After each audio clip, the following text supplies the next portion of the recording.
lady lads and gentle lads, and welcome to this first podcast that'll be covering the MechWarrior 5 AMAs, numbers 1 and 2.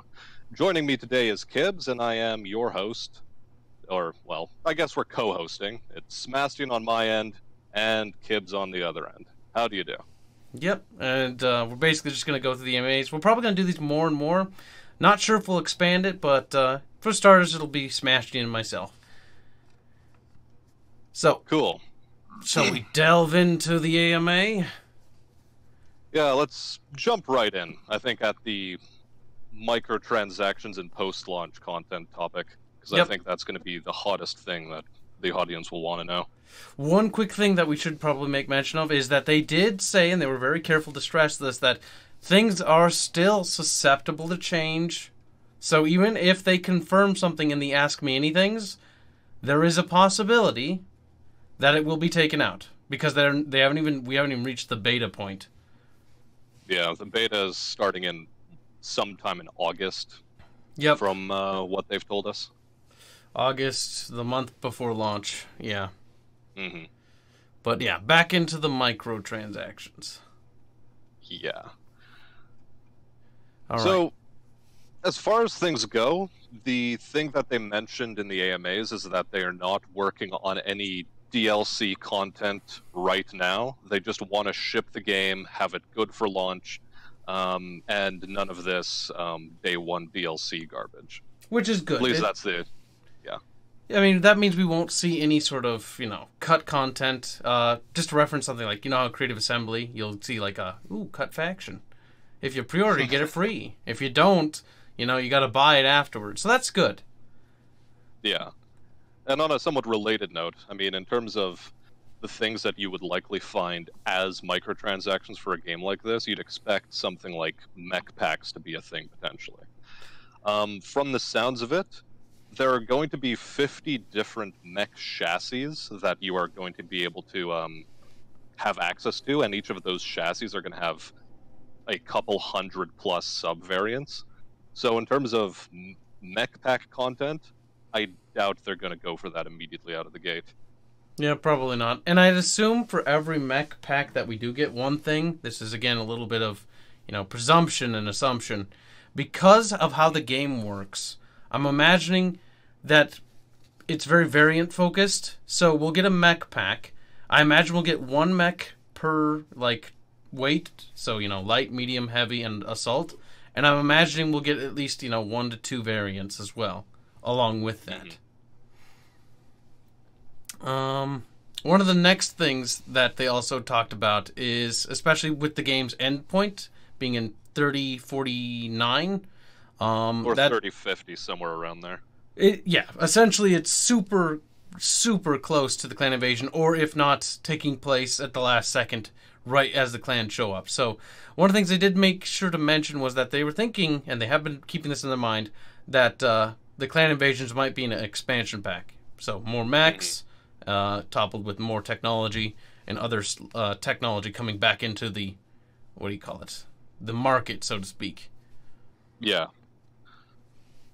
If anything, I'd imagine, on that note, since this is going to be a fairly linear story-based or story mission sort of game, there are going to be side missions from the sounds of things, but there is going to be a definite main campaign. So I'd maybe imagine that they are going to potentially throw in some sort of clan mech as a final boss towards the end or something. Who knows? That would be kind of a cool reveal on top of that. Mm-hmm. A little bit of a cliffhanger, even. Oh, terrible. Like a clan star versus two inner sphere lances, you and an allied lance. I mean, that would balance it out because the tech differential, especially at the introduction of the clans being overly superior. Mm-hmm. And it really does depend on how they're going to balance them, too. That's another huge question, is how they're going to balance new technology as it's introduced into the fold. Mm-hmm. For now, they are sticking to inner sphere content, however, because, again, we're pre-clan invasion. So, this actually does tie into a lot of other discussion about the content questions that were being asked in the AMAs. And specifically, one of the major topics was how much functionality will the mech bay have. So I don't know if you want to touch upon that, Kibbs. I'd say we'll get to the mech bay. We should probably just get through the microtransactions. Just because there's so much to go over, we'll probably end up doubling over these things. But again, there's a lot to talk about from this AMA. I mean, this AMA, we've spliced 2 different AMAs together. That's true. So well, technically, if we want to be real anal, we could say 4. Because they had 2 AMAs per day. Yeah. But they're supposed to be, you know, for people in different time zones. But some new stuff does come to light. The next thing that we definitely want to talk about, and that was definitely being hinted at, because it's not confirmed. We do not know if Solaris, and for a little bit of context for people who don't know, in MechWarrior and in BattleTech, there's a planet called Solaris 7. It's basically a gladiatorial world. And in the previous mercenary titles, like MechWarrior 4 Mercenaries, as well as MechWarrior 2 Mercenaries, I believe, they actually had Solaris in them. And you could basically go there and participate in gladiatorial events, and it's themed and it's voiced by Duncan Fisher. It's pretty cool. Pretty fun little event. But they did not confirm nor deny that it's going to be in there. So we put it up as a microtransaction possibility because that will definitely be a moneymaker. At least I could see it being. Because, I mean, who doesn't want to hear Duncan Fisher basically go on the fucking mic and start talking about old events? Oh, so cool. Implying they're going to have Duncan Fisher again, but, you know. I mean, we're assuming. They hold out hope. Yeah, true. They might not have him voice act again, but it would be nice. Or have that character, I mean. Do you want to go every other? I mean, this is our first podcast together. Yeah. I guess I'll cover the in-game economy a bit, because it does feed into the microtransaction stuff.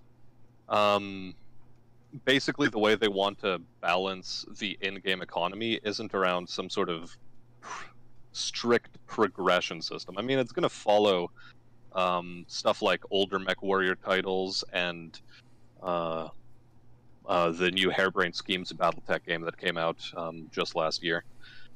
It's going to follow the model where you start out with like a ragtag crew, and then you eventually build up to bigger and better things. So there is going to be that sort of standard campaign power creep, as you have seen in other titles.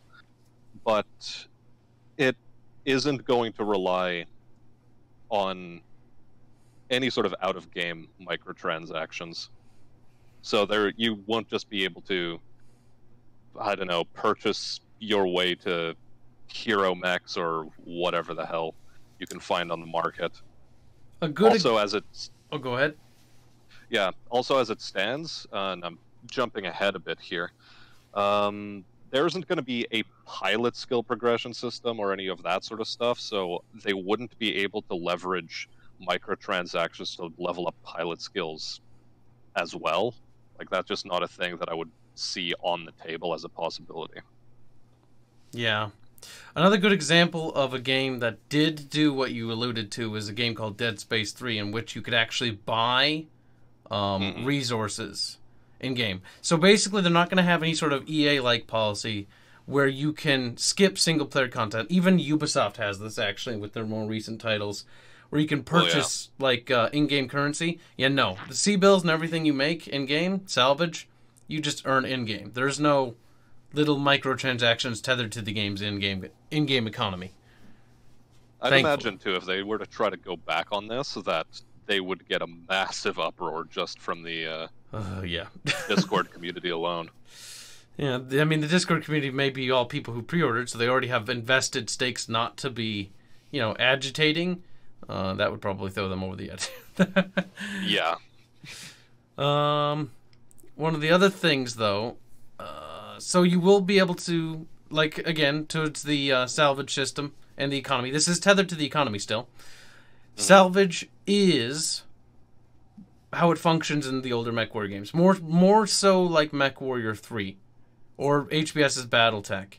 Not like MechWarrior, or not 3, I'm sorry, 4.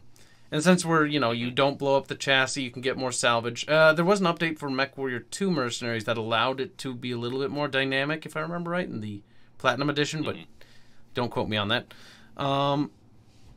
But yeah, no. So you want to get items. You can get salvage and items by not blowing up the mech. So you can be a little strategic about it. So I imagine if you target both legs, you'll still kill the mechs because that's another game thing. They are not changing that. That's standard as it's always been. Hmm.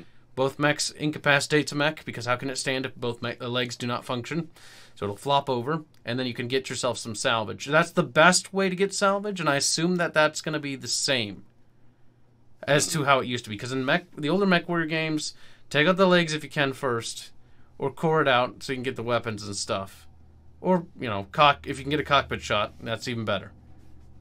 Well, yeah, actually, on that note, they were mentioning they do want to stray away from that sort of mech farming aspect that you see, especially in HBS's BattleTech. No popping legs.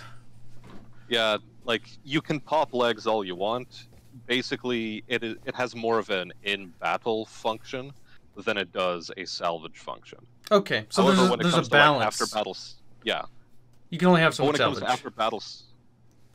When it comes to after battle salvage, they're going to be relying on more of what they call the negotiation point system, where based on what your pre-contract, how many pre-contract negotiation points you invested, you are then able to pick from an expanded or a contracted roster of parts, and the more negotiation points you invest, potentially, the greater your chances of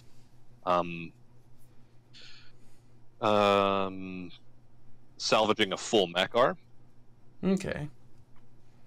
That makes sense. It's kind of almost similar to HBS's BattleTech with the slider, except, you know, it's like its own other currency at this point.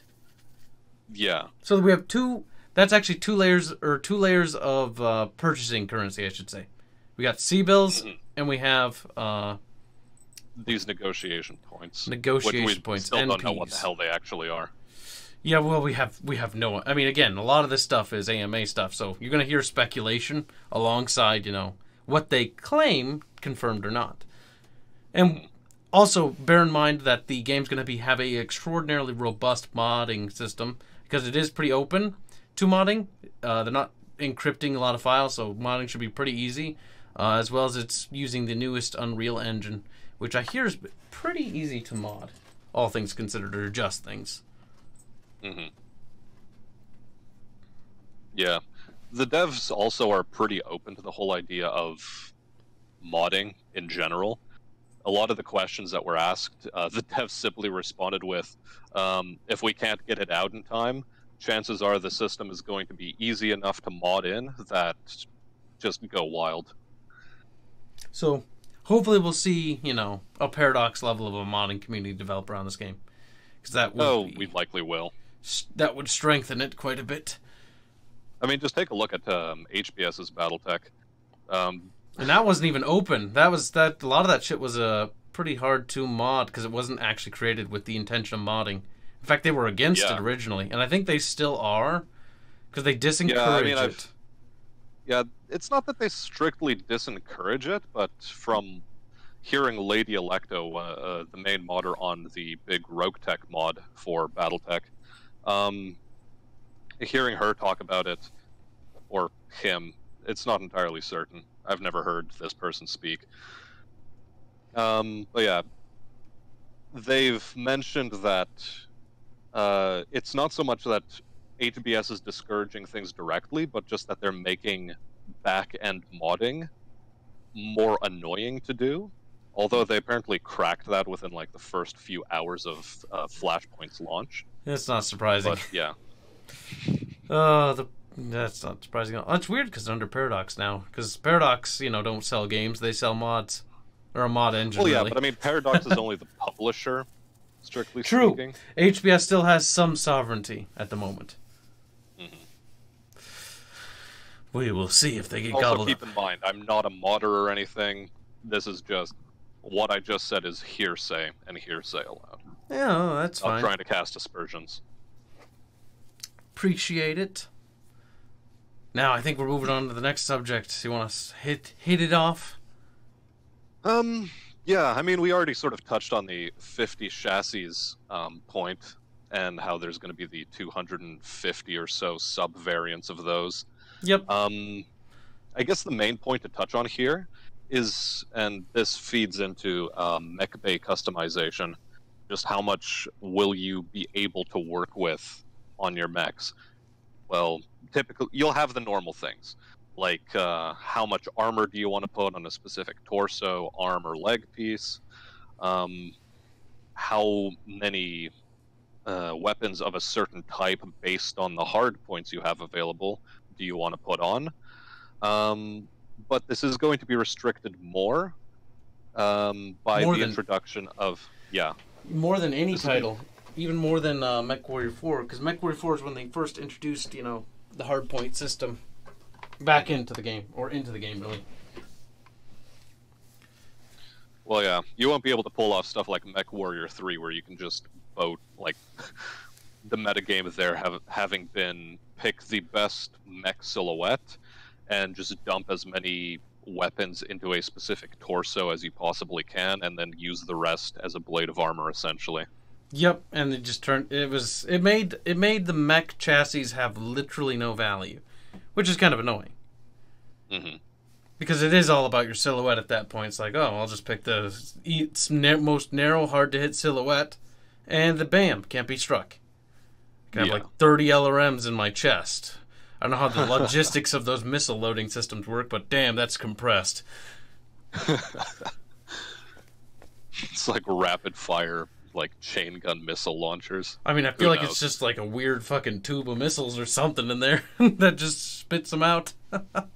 But yeah, the hardpoint system, to touch up on what you said though, is more restrict, and that is to the point where, if it's a medium laser slot now, it's a medium laser slot only. So so like Hunchbacks, for example, with their big old boombox. Typically, that thing carries an AC-20 on, what is it, the 4G variant that carries that, or is it the the Hunchback, I'm not super... I think it's the 4G. Yeah, I think the 4K is the laser 4G one. Yeah. But anyway, the one that carries the AC-20, that slot will be purpose-made to fit only an AC-20. Yep. So you can't put in AC-2s or anything smaller. Yeah, essentially, because the hard point isn't built around that. And I mean, this is the sort of stuff that will make some people on the MechWarrior 5 Discord really happy, and I know exactly who. Not going to mention them by name, though. But it does change the value of the game. This actually affects the economy and the progression system quite a bit, because now there's a heavy emphasis on variants and variants of mechs. So yeah, you may love, the catapult, but you're like, God damn it, I didn't want the PPC one. I wanted the LRM one. You got to find the actual proper variant so you can get the kind of mech you want. And that's actually kind of nice. But this is one thing that actually concerns me a little bit, because there is, to touch up on another segment, there's limited storage in the dropship. Yeah. I didn't actually see that AMA, I don't think. Like, in terms of the limited storage, from what I understand, is you'll be able to carry a limited amount of mechs, up to about a dozen or so. The numbers aren't exactly clear. But inside your Leopard dropship, you'll be able to carry about 12 of them. And the rest, I don't know what's going to happen to them. Are they going to go into storage? I'd hope so. Like, maybe we can buy, like, a rental storage facility on some planet or something. Well, yeah, or are you just going to have some sort of, like, hammer space facility somewhere in the back of the ship where you can just put every single mech part you salvage up until you build it into battle mech, sort of like the early game in HBS's Battletech, where you only have the Leopard. And Yang just outright says to you, yeah, no, absolutely, just keep looting however much you please, and I'll find a place for it. Don't worry about it. Don't worry about it. That didn't break any fluff, trust me. Those Leopard ships aren't that... They're big, but they do have a size limit. And they can only... like, they can barely hold 4 mechs at a time, can't they? They have 4 little mech bays inside, because 2 per side when they deploy. Yeah. Leopard dropships are rapid deployment ships. But they're actually really robust, because think about it. It's a dropship, but it's also got the ability to maintain and repair, as well as act as a ship that doesn't even need, a mothership, so to speak. Well, I mean, for extended deployments, it is going to need a mothership, but when it comes down to small-scale mercenary work, yeah, I guess. Well, I mean, it can go into deep space and it doesn't have any problem. Or deep space. Well, you know what I'm saying. It can travel around the solar system and then get to the jump ship and jump out. But then again, most vessels can. Actually, while we're on the subject of the Leopard, do you want to continue touching upon that before we go back to other things? We can actually, because there's actually quite a bit they actually mentioned about the Leopard. One thing I know a lot of people have in their mind, and I had in mine, was progression. What can we do to the Leopard? Not much. They'd say that maybe we can paint it at some point, so we can have different custom paints. Then they alluded to that every faction will have, a uniquely painted dropship, which is, good flavor text, flavor colors at least, That way it matches the faction. Steiner's blue, traditionally. They did also mention, and the project lead even teased, and, jokingly said, but also said, it would be really cool if you could eventually upgrade your dropship, as in get a different dropship, go to sphericals, or maybe different types of spheroids, or was it even a Union class that they were talking about? He's like, maybe make it so you could eventually get a Union class dropship. Yeah, which is what is a gargantuan ship. It basically feels a little army inside of it. Yeah.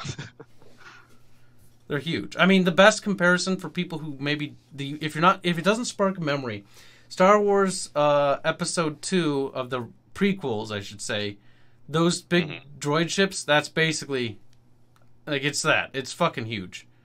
It carries an army. Basically, inside. the center for the Lucre Hulk ships, yeah. Yeah, pretty much. Like that weird spheroid center. It's got like a little entire military thing inside, complex, if you will. But that would be cool. And also, I just want to point out that these dropships. One thing nobody asked. The Leopard dropship actually had turrets mounted on the side of it. Do they actually work? Yeah. Do they shoot? Do they shoot when you're being extracted? Because that would be cool. Can your dropship be damaged, and do you have to repair it? That is a question we need to ask next AMA. Well, yeah, we'll have to keep that one written down somewhere, definitely. Can we be blown up as we leave? Damn. I imagine they would not, for gameplay balance purposes. God, it would be annoying if you just exploded. Get to the dropship, you escape. didn't take out all the missile turrets. You thought you won this mission, but now you're GG, wrong. you're dead. Oh, that would be some serious balance issues. And a flaming comet streaks across the sky. And then you have to roll back to the main menu. Oof. Oh, Christ. I'm making it cancer, I'm sorry. Alright, so you can tackle the next question, because I tackled that one. Or question. Oh. I'm not tackling questions. These are answered already. God damn it. We're the developers now, okay? I'll just have you know what's in the game. Yeah, we're just like closet PGI devs, game testers. Like, you didn't know about us, but like the truth comes out now. Where's my pay? That's what I'm starting to wonder now. We work for free because we're just that passionate, aren't we, saps? We're such fucking fanboys. Good God. Oh, terrible. Yeah, I suppose we should go back to just tiny point additionally on top of the sub-variant system we discussed a moment ago. Weapons. Since weapons are going to be hard tied to specific slots, like AC-20s and AC-20 only slots and so on and so forth, the main system of weapon upgrade or weapon tweaking for builds is going to revolve around HBS-style weapon manufacturer plus variants or minus variants, that sort of stuff. So AC cannons that have more recoil but do more damage, and a lot of this stuff they say is going to be visually modeled as well, potentially. They're just going to tweak it up or down based on gameplay purposes, just the aesthetic side of things. But, so it might get a laser that's cracked. I can't think of any way else it'd look. Maybe color-wise. Either that or like pirate variants where it's just 3 medium lasers fused together in some unholy array that explodes your arm every time you fire. Looks like it's got some fucking duct tape on top of it. Oh, man. Oh, absolutely. Oh, man. Pirate variants. Will there be pirate variants of mech? That would be great. I imagine, given that they have like 250 sub-variants as a rough estimate, they have to, like, they would have had to pad that out in that way, I'd imagine. There, 'Cause it's more or less 5 variants per mech. it also really, because they did say the game's centered inside the inner sphere, unlike HBS's BattleTech. So the odds of you encountering pirates is gonna be, or should be, a little less. But as you get closer and away from the center of the sphere, you know, the odds increase. Well, AKA away picking from up on Terra. another piece then. The devs did mention that you would be able to traverse the inner sphere from side to side. I mean, sure, you wouldn't be able to touch all 3,000 plus systems that are known in the inner sphere, but you will be able to go to the peripheries, I'd imagine. I don't know about that, because they said we can go to all the major great houses, all 5. And I assume we'll see Razzlehog form, so 6 in that case. But they didn't really confirm or deny if we can go to the Magistracy of Canopus, the Taurian Concordat, or the Outworlds Alliance, or any of the periphery states that are bordering. I would think so, honestly. I would think so, because why not? But, yeah, I mean, I don't know. Well, I mean, especially given how Harebrained Schemes introduced, what was it, the Arana Republic, or whatever the hell it was called, actually. Which is canon, sadly. Yeah, they made it canon, sadly or otherwise. So I wonder, and as another question, to what degree are we going to see that side of things? In terms of story outside of the sphere, you think? Well, yeah, since they are a periphery faction, you'd expect like something like perhaps some interaction with Taurian Concordat or the Arano Republic. I don't actually remember its name, but it's the Origan Reach. You got the house's name right. The Origan Reach. Yeah. Its name changes though after the whole fucking fight, and it stays the same on the map and the BattleTech HBS game. So I'm not sure if they're going to go through a different name change, lore-wise. Also, that's going to be really weird because, as a fluff guy, also, like it doesn't make a lot of sense. Didn't they get absorbed? Do they? I don't know. I mean, they don't exist in any other source material. There's no written information in the fluff about the Origan Reach, and to this day there is 0 mentions of it. In fact, those worlds that are part of the Origan Reach were actually Taurian Concordat space for the most part. Yeah. So they kind of like erased a chunk. I mean, they didn't have any real lore to begin with. So it's going to be weird. I mean, they're going to release a source book for them soon. I'm not sure if the source book is going to go through, you know, the Star League all the way up until now, or when they formed, because I think they formed after the fall of the Star League. I don't know. It's mostly speculation with them because they're really an oddball. Well, yeah, they're just a faction for the sake of there being a faction, honestly. But anyway, they had a good reason at heart. But yeah, that's another topic for another time, and a whole debate on how trash they are. But well, setting that aside for the moment, can we take a bit of a break so that you can clean up your mic sound because you're crackling on my end again? Oh, I am? Okay. All right, so where were we? We're indeed. Okay, we can start with super heavies. Yeah, I guess we'll just go shotgun round on this if you want to take it away. All right. So another thing about MechWarrior 5 is that there will not be super heavies in the game, and honestly, this doesn't surprise me in the slightest. I know some people were bummed. They're just not really prevalent, specifically in this period of time, really, too. And the super heavies are also just one of those things where, again, limited to how many things they can model in. Succession War focus, because for Succession War, probably should just be on light, medium, and assault. And heavy, of course. And ultralights aren't in the game either, but I'm not sure if they're going to separate them classification-wise. Because some games separate them, but in things like MechWarrior Online, PGI did not separate ultralights like the Flea. So you kind of see them intermixed together. I think the Flea's an ultralight. It's pretty fucking tiny. Well, one would assume it would be. Like, would the Locust count as an ultralight too? I think the Locust counts as a light light for the most part. The Flea is fucking so puny. It's like a tiny little. It's like a box with legs. Well, not in PGI or in MWO. MWO they made it bigger. Yeah. Scaling was a lot of things were upscaled, and I'm thinking because of that, honestly, we won't see the ultralights actually enter. I'm surprised nobody really asked that question. Oh, well. Either that, or they're already classified as lights. And they might have just merged them. Yeah. Lights into ultralights. Given also that a lot of the models for mechs are being ported over from... Actually, no, all of them are being ported from MWO into the Unreal Engine and then being tweaked asset-wise in there. Yep, remastered. Like, the only thing they took out was the wireframe models, essentially. Yep. They mentioned there was not going to be any upscaling of the mechs, or downscaling. It's just like what they ported over is what you get, more or less. More or less, definitely. Another thing is there will not be Frankenmechs. Again, that has to tie back to the variants. Even though the Frankenmechs do make sense in this period of time, because, you know, the Succession War is ravaging the fucking hell out of the sphere, and production and technology being lost, that things are just being slapped together. But no Frankenmechs.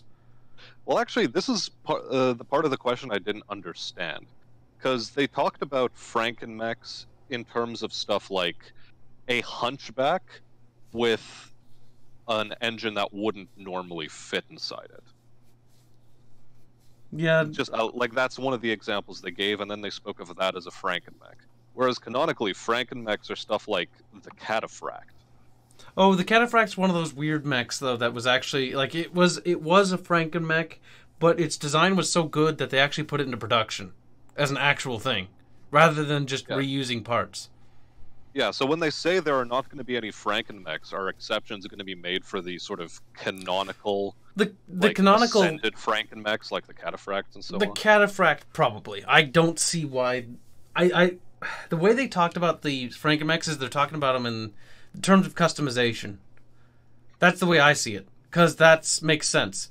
I do not see why they wouldn't put the Cataphract in, because the Cataphract is number one, it's fucking cool, and number two, it's a good mech. There's nothing wrong with it, and it has its own variants. It becomes its own official line, even a production line.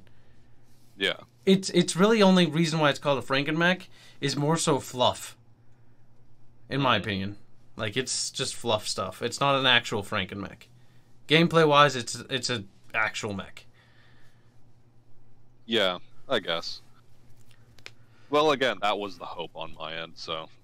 Well, I hope so, too, but again, we'll have to get confirmation whether the Cataphract will be in the game. We don't actually have any sort of confirmation as to what mechs are completely in the game, besides things like the Highlander, you know, the Catapult, the Hunchback, and some things that we've seen from gameplay. Yeah. I think there's going to be a dragon. Like, the dragon's likely going to be in because it's iconic looking, even though it's dumb and I hate it. I've always hated the dragon. It's one of those mechs that's just kind of retarded. Fluff-wise, and I just don't like how it plays.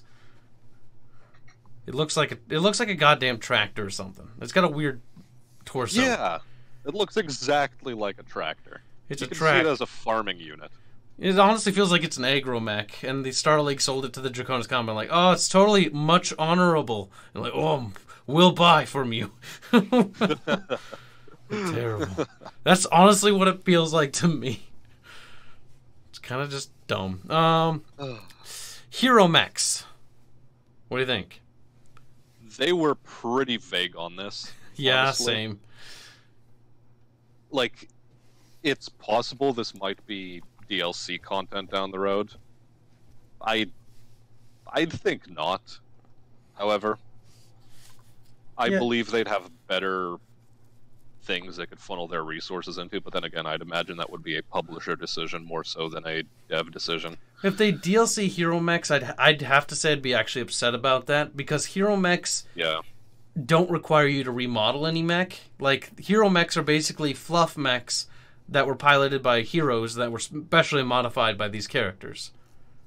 So they have, I think, cool things and quirks. That you'd be able to, like, modify those things in any way.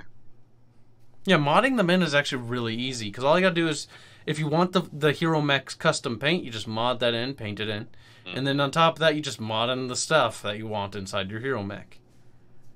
Well, yeah, like hard points. That's apparently going to be a very moddable thing. Yes. So even if you're especially triggered by the idea that you can only fit an AC-20 inside the Hunchback's boombox, then you'd probably be able to go into the Unreal Engine code and just tinker around in there and plug and play. I imagine the hardpoint system will be modded out by a modder if you're actually bothered by it. I see that being the case. Yeah, that's a day one mod. That's what it feels like to me, because it's like, yeah, no, I want to have a Locust and I want to have an AC-20 on it. It's like, I mean, I guess. There's a lot of people on the forums who are big fans of Mech Warriors 2 and 3. Oh god, like I love those games, but my always big flaw was the fact that it really, like, in terms of meta, you could be so cheap with it. You could just put all the DACA on the center torso. Like, why put it on the arms? If the hardpoint system, it's like, oh, you got to put it on the arms. It's like, okay, it makes sense. Like, at least there's a reason to put a weapon on an arm. Yeah. Because otherwise, I've never put weapons on arms ever. While we're going off on this tangent, I'll also throw in like the bit about Harebrained Schemes of BattleTech and how they tried to go away from that by giving arms accuracy bonuses, so that if you fit weapons there, they get a +1 or +2 to accuracy. I forget what exactly it was. Any rare weapons are not going on those arms. I'm telling you that right now. Yeah, once the hardpoint system is modded out, like every weapon's going in the torso because you're going to be fighting from a first-person perspective. So your aim is exactly as good as your aim is. It has nothing to do with a dice roll. That's true. But even then, energy boating they could was reduce such the a massive spread thing in BattleTech. But that they couldn't do for lasers. Unless they have weapon spread. Oh, that'd be terrible. I hope not. Like, weapon spread in what way? Like, as in, think of World of Warships. You shoot at something, but not everything's gonna hit. You may have the best aim in the world, but it's really just a dice roll. That'd be terrible, wouldn't it? Oh. Yeah, having autocannons not go on target would be a pretty big problem. That would like, be if it some turned into hairpull. World of Tanks aiming system, like, I'd be able to live with it, largely because of how much time I've put into World of Tanks anyway, so, like, I'd be able to live with it. But I wouldn't be happy about it. I'd throw a tantrum. Good lord. Alright. PGI mechs were also a maybe. So any mechs that Piranha Games made. Yeah, from the sounds of it, they're trying to stick pretty close to the fluff and the specific time periods in which things are have been done. And most of the PGI mechs, they said that if it falls within the proper time frame, yes, they'll add it, but a lot of the PGI mechs seem as though they were made after the clan invasion, so stuff like the Sun Spider. Yeah, it'd be post-clan invasion. The Sun Spider I'd actually want to play with, because that thing is just fucking cool. I like I've being started able to playing put... a lot with it. You got the rotary Ultra ACs, didn't you? I actually dropped those in favor for double Gauss. Oh, really? I like the fucking quad DACA. Just throwing ACs at enemies is funny. It didn't work out for me as well. I mean, I'll probably go back to it at some point, but double Gauss with, 6 tons of ammunition. Altogether, I think I have 72 or 80 shots. Sniping like all a of the total skills. bastard. He's that guy in the back of the map that just sits there. close range brawl with that thing. Screw like, you. I have honor. It's like, I don't believe you. And if you got Gosses, your honor's decayed. Not kidding. Look, that's just the meta of the game. You have to stick with your team. Like, there is no way around it. If you try to be on your own for any extended period of time, you're getting rushed down by light mechs. Yep. Like little tiny piranhas. It's funny. Oh boy. Starting mechs. Yeah, starting mechs. You're going to have a choice of 5 different sort of... Okay, this question is a bit weird to answer because based on which house you choose to start, you're going to have a selection of 5 mechs that are for your specific character. Whereas you're probably going to be starting out with like a small mercenary company anyway, so there is going to be another 3 mechs alongside you at the very least, because you're supposed to be dropping as a full lance into a lot I of these imagine missions. those mechs will be influenced by the house you pick as well. I think. I think your first 4 mechs will be, because otherwise you could just be like, I'm gonna pilot that one, or at least I think so. So I really, don't know. I think it's going to be that there are like going to be 3 stock mechs that you start out with no matter what, and that's what your AI pilots or co-op pilots are going to have to deal with up until you find better things. But what you get is going to be dependent on which house you aligned with. well, wouldn't you be able to pick whichever mech you wanted? That's a question that was never answered, but I would hope so because they're all your mechs. You own the company. I don't know. I think it might turn out like, again, the harebrained schemes version of BattleTech, where the company you start out with is the company you start out with. It's just that you have some control over exactly which mech is going to be yours. But chances are you got the mercenary or the deed to the company, so to speak, from your former mentor or some other fluffy bullshit. The fluffy bullshit this time around is that they're your parents. Or So your you parents, inherited. and yeah, you're some minor noble or whatever. Actually, they didn't really talk too much about fluff. And one thing, actually, this ties into some things they've said, is that this one is not going to be very story focused. So there's not even a real emphasis on story. They've been actually dodging everything in terms of story based questions, which leads me to believe that they did say some things that like you will not be partaking in major battles, or if you do, you won't be playing any major roles because you're just some sort of little merc. Yeah, well, then wouldn't that sort of like that leads me to believe, however, that they are going to try to craft their own story just They as part are of a this. micro conflict. This is what it's called. Close. What are they? Close Raiders? No, not Raiders. Close something. This Merc outfit has so little fluff on it. It only has some fluff because it came in contact and did some bad things to the Grey's Death Legion. So that'll be interesting to see if you have some like rivalry between other Merc outfits there, fluff wise. But it is pretty empty. This Merc outfit they picked doesn't have any fluff, besides some interactions with other Merc companies. So they have a lot of creative freedom with this one. I really hope they don't squander it. But then again, it is early enough in the game development cycle that maybe they're still fleshing out the story, honestly. That's true. And for some studios, you don't see story even end up getting developed until like the last few months. Though then again, Oh yeah, that's the thing. that I could cite Mass Effect Andromeda as a one that actually did that. So I take that really for what hope you they will. don't leave it too late, however. Yeah, it'd be nice to get some sort of fluff. Because, I don't know, I feel like for a single-player game, like, it's got co-op, and I think that'll help. But for players who do not play cooperatively and instead choose to play by themselves, like, I feel like it's going to need some good dialogue between all the mercs, or the mech warriors, and it's going to need some good fluff, some good story. Yeah. To keep them tied to it. Yeah, the gameplay might be fun, but you can have a fun game, and if just the mission feels bland and forgettable, you're gonna forget it pretty quickly. Well, yeah, you'll only be able to get so far through it. I mean, mechanics can only take you so far. True. Very, very true. Better words have never been said. At least that's my design philosophy. Story is a huge component. Right. So, for the next bit, any non-MW mechs. If there's time. Yeah, if there is time. I think they're just going to stick to whatever 50 chassis they have and flesh those out into those 250 sub-variants. I don't think we're going to be seeing too much stuff added in later on down the line. Once they get the mechs ironed out, their animations good to go, I think they're going to be focused a lot more on programming, world building, and so forth. Yeah, that's definitely going to be it. The procedural map generations. That's one thing they did mention. The procedural world generator.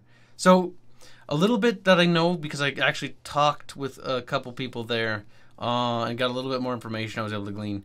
Is it's going to be kind of similar to Diablo in a sense, or maybe Path of Exile, if that one I believe it uses that. With a sense where it basically uses pre-made map tile sets and then mixes and matches those tile sets together to make a map. So each biome has its own cluster of tiles that it mixes and matches together, so to try to give you some unique experience. Though you will reach a point, because we've all reached a point in these procedurally generated games, where you'll recognize certain tiles and be like, that's the tile with that farmstead. That's the tile with that, like, that block or city chunk right there. So you know what that's going to mean, though? That's going to mean that spawning locations are going to be tied to certain positions on map archetypes, or asset archetypes, I guess. I wonder how that's going to affect the reinforcement system. Because the enemy seems to have some sort of reinforcement system from gameplay we've seen. Whether you complete the mission, it seems like there's always an enemy spherical dropship that drops, whether it's a Union class or, you know... Actually, I've always seen it being a Union class. Oh god, I really hope they don't go the battle or HBS route with this, because I've been going through my brutal Flashpoint playthrough, and I am so sick and tired of every mission just having a reinforcement wave in it. It's just such a lazy design decision. It's throw more enemies at you. It's fun and engaging. I don't know what you're talking about. It really isn't, especially when you're playing on 8-part salvage. It is just a massive grind. I wasn't expecting it to be this bad. And, well, the max difficulty grind really made a lot of the flaws that I had glossed over when I was playing Rogue Tech and my first time through the campaign. All that stuff that I glossed over is now glaring bright, and I cannot unsee it. Oh, you might have scarred yourself forever there. I mean, difficulties can adjust the amount of reinforcement, so it might be tethered to that. And that might be also tethered to MechWarrior 5. But they did mention they weren't going to have a difficulty slider in this game. Oh, yeah. No, like, it's going to be Dying Light, in the sense where it scales. Yeah, it's just going to be whatever your campaign progression is, that is how the difficulty scales. Kind of like HBS's Battletech to a degree, because, you know, yeah, as you progress the game, it gets harder and harder, which is... and starts throwing less difficult mission, or less easy missions at you. One thing to say to players right now, I'd say you want to grind a little. Grind a little before you move on to each next section to get some leeway with equipment and stuff. Mm-hmm. Because if you just go straight for, you know, the home run, you're just going to be dicking yourself over, because now you've got, you know, crappy mechs or not as good gear that you could have had against, you know, pretty tough odds. Now, you see, this is where I'm actually going to, like, undermine what you just said a bit and give the recommendation that maybe, if you, depending on the kind of experience you want, because I am absolutely certain that if you go for the grind your way up a bit before advancing route, you are eventually going to get to a point where you're just overpowered and breezing through the end missions. It's a pattern in games that I've seen over and over again. So if anything, I'd say try not to overlevel yourself. Not too much, of course. Well, it just means do the occasional side mission here and there. Yeah, absolutely, but just I'm not saying grind like the prologue. From time to time. Well, yeah. But let's be honest, the type of people who want to grind, and, like, I'm occasionally that person. Yeah, you play World of Tanks. They're going to be grinding since the prologue. We know what kind of person you are when you said you played World of Tanks. They know you're a grindy boy. Look, I really like playing tier 10s. That's all I'm going to say. Oh my god, the fact that you play World of Tanks, it scars me. It hurts. But it's okay. We'll overlook this grievous sin for now. Don't worry. I'll start bringing up your own sins in a moment. I don't have sins. I am a saint. Now, back on topic. Sin number 1, pride. Pride is not a sin, it's a blessing. Now, RPL... terrible. To whom? RP elements. RP elements are going to be pretty light from what they've said, and I'm going to just throw this one out there. If you were hoping for some sort of gender selection system, it's unlikely to matter. If you are going to be able to choose your gender, it won't matter because you either way won't be looking at your pilot any of the time. It's going to be first-person perspective even during those times. And it really won't have any sort of effect on the story from the sounds of things if there's going to be a story and, well, the story all sounds the caveats. pretty linear in the sense that it seems to really just be... story progression is tethered to reputation from the sounds of it. Mm-hmm. As your reputation improves, the story progresses. So I'm imagining maybe there's... If that's the case, is there just one linear overarching story, or does each house have their own story? So you have 5 different paths. But I'm imagining they're linear paths, if that's the case. Yeah. There's no crossover. I doubt they're going to go for house paths. The understanding is you're a mercenary. Or, excuse me. The understanding is you're a mercenary. So they won't program in multi-house campaigns. There's just going to be the one campaign. I doubt they're going to have the time in order to go through each separate faction and give them a fleshed story. Yeah. All right. Pilot skill management system. Your pilots are going to actually level up. So you will get... There will be some sort of RPG element. Well, like, then... to a degree. It's level up in air quotes. We don't really know anything, and they're not... That's actually in another AMA that's going to take place later. In fact, I think that's the next AMA. Perhaps. Like, they still haven't mentioned it, or maybe I just wasn't looking at the MW5 Discord yet, but what they did mention is that the leveling up is more or less going to be your pilots are going to become more proficient at using certain weapon types or certain mech classes, possibly, based on how often you throw them into it. So you won't have to manage, like, harebrained scheme style perks and so on. Yeah, no, it won't be nearly as intricate. I imagine it'll be kind of like the old Mech Commander system, where you got the 4 traits and they just level up and then you just get better at those things. There's a slight modifier. Like gunnery. Yeah, probably. Not like with a perk system, but the way it used to work. And then I'm not sure if they'll tether the leveling for those systems based on those actions actually being succeeded, like, you know, gunnery, successful shots and successful kills and stuff like that. Not sure. We just don't know. Knockdown, though, is not going to be in. They're really saying there's way too many things of them saying, like, no. So, probably no knockdown. They did mention one thing, and the one thing that they did mention was knockdown may be implemented later on for a PvE element. I do remember them saying that. And again, with a maybe, assume no. I mean, even with confirmed stuff that they confirmed in the AMAs, assume maybe. Yeah. Until we actually get our hands on a playable build, assuming they don't assign us an NDA on the beta's launch, we'll have to wait until then. Yeah.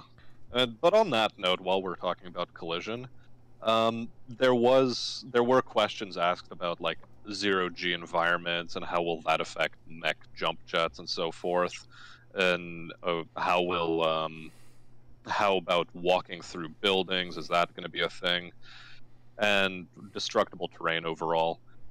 To answer them in the order I just stated, zero-G environments aren't going to have an effect on your mech, mostly because the terrain collision is pretty wonky once you start dealing with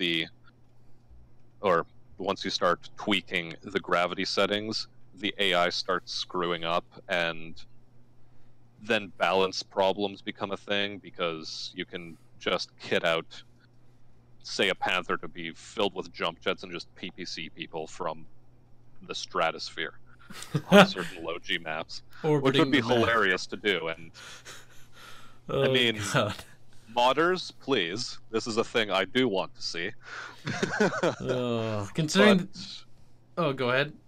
Well, yeah, from a vanilla game design perspective, they don't want to have to deal with that can of worms. Yeah, I just don't want to touch it. Honestly, I'm not against it because it does affect balance a lot. But that would be a cool thing to mod in, and I imagine modders will mod that in. And I'm definitely going to play with that, assuming the modders can get it to function without it being laughable as you just float off into the distance and never see the fucking planet again. Or what's most likely to happen is like vehicles will be traversing the terrain, they'll hit a bump, and then they'll just a go little Grand tank Theft and just Auto goes 4. flying. Oh, it's so cute though. It's a little fucking J. Edgar hits like a bump and then just zooms off into space. I imagine this is why they don't want to put in a knockdown model as well. How would that affect Because- helicopters? Well, yeah, that's the thing. How will that affect the helicopters too? And it's just like that, just the physical model-on-model collision. I think they're trying to avoid problems with, well, polygons clipping into each other and the AI or the computer deciding, you know what? No, both of these are flinging off at max physics. See ya. Yeah, the minute a polygon goes into another polygon, the game is gonna row a bit of a tissy. At least a frame, at least, going into each other. Which then begs the question, why are they allowing mechs to walk through buildings? Because there's zones, remember? But buildings do have actual resistance. They did confirm that. They didn't put it into the actual build when people saw it, which is why it looks so retarded. So different mechs can crash through different buildings. Only bigger mechs can really tear through them with their own mass. Commandos will just like bounce into it and bounce off, more or less. So you shouldn't see like a little J. Edgar tank like we did last time fucking plow through a fucking skyscraper like it was nothing. That was absolutely laughable as it just like drove through it. Also, I do hope they improve the vehicle's AI so that we don't see tanks just drive into buildings and get stuck on them. Because I can see that happening. Oh, absolutely. AI pathfinding might be concerning. We'll have to wait and see. But how it works, enough tissying around, is basically there's a zone. These zones are actually made beforehand, so they match the tile sets already, and their zones are basically adjusted with different levels of resistance. Basically, it's a slow zone. Until the building's destroyed, there's a slow zone there, so anytime anything moves through that building or through that box, it's slowed down or it's inhibited to give it a weighty sort of mass feel. Yeah.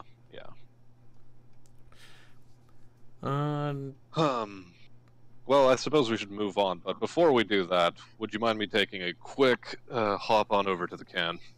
Yeah, go ahead. Right, and I'll cut this bit out as well. Okay, so...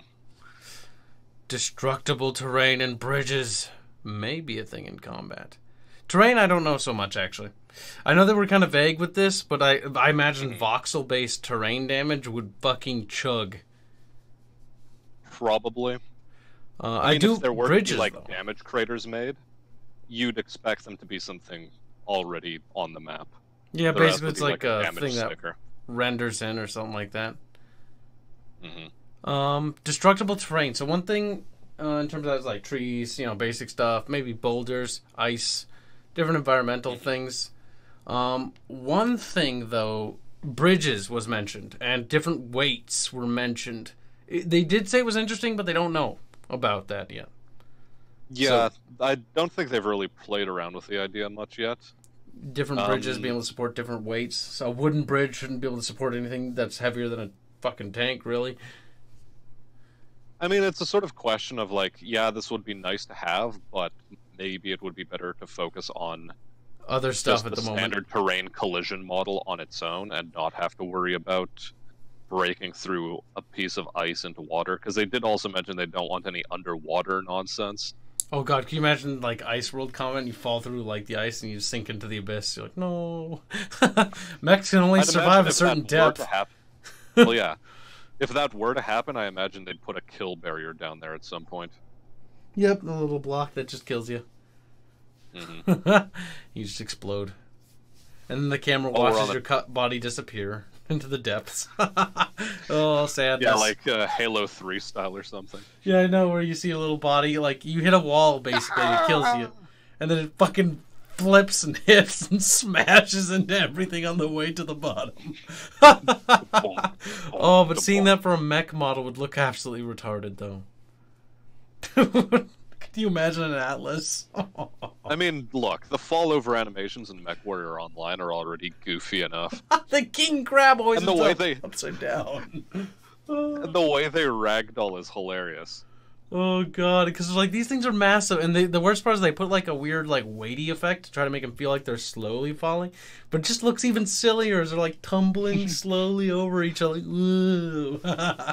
Dramatic overly dramatic mech deaths. Yeah. Oh god, there's some silly fucking ragdoll physics in that game for the mechs. While we're actually on the subject, we can talk about their quote-unquote animation budget. Because they mentioned something to the effect of MechWarrior Online having 20 animation takes total for various things like taking damage, movement, and so on. Whereas MechWarrior 5, they said they have basically double that number, where 20 of those animation takes alone are for getting hit from various directions. Yeah. So things are going to feel a lot more meaty and stompy and weighty. That's good, Which though. is the aesthetic aim.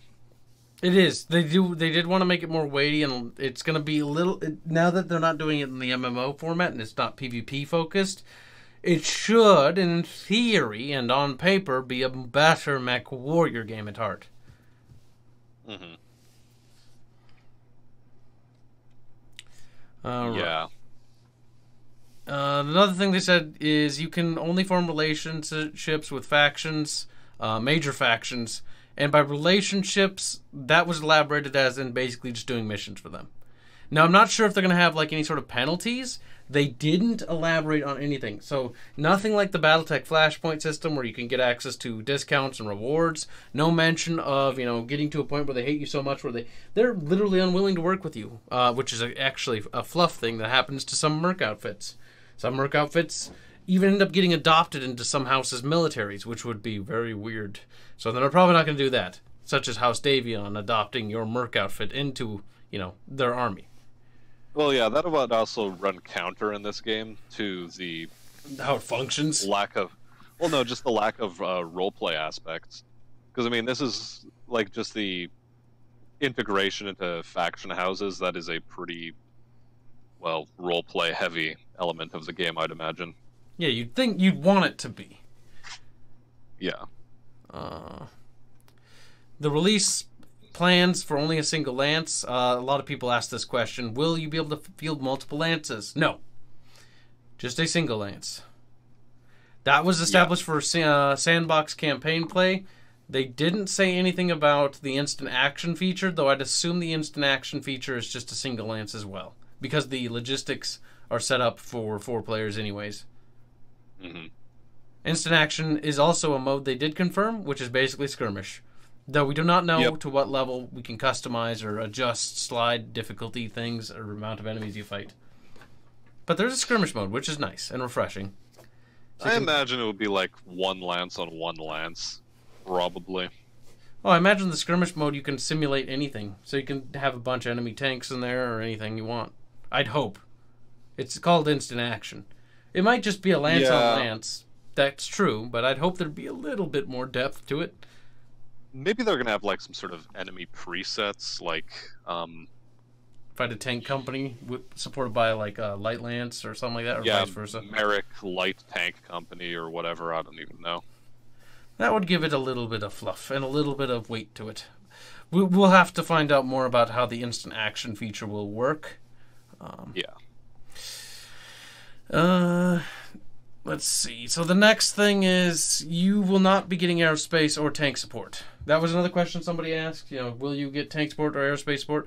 Not from yourself. You do not manage tanks or aerospace fighters like you do or aerospace like you do in MechWarrior 2, which never really worked that well. Half the time it didn't work at all. But you will be getting allies in the game, and they will take the form of allies in the mission. So if you have some allied Davion forces, maybe they'll show up, or a Draconis, maybe Lance will show up to aid you for more difficult challenges if it's part of the mission. But you will not control any allied forces, nor will you get to pick whether allied forces will be there. Allied support is more of a mission prereq. But they are in the game. It is in the game, but there's also, I think, something going to be done. Shut up, dog. There's going to be something done with potentially airstrikes in the vein of MechWarrior Online, potentially.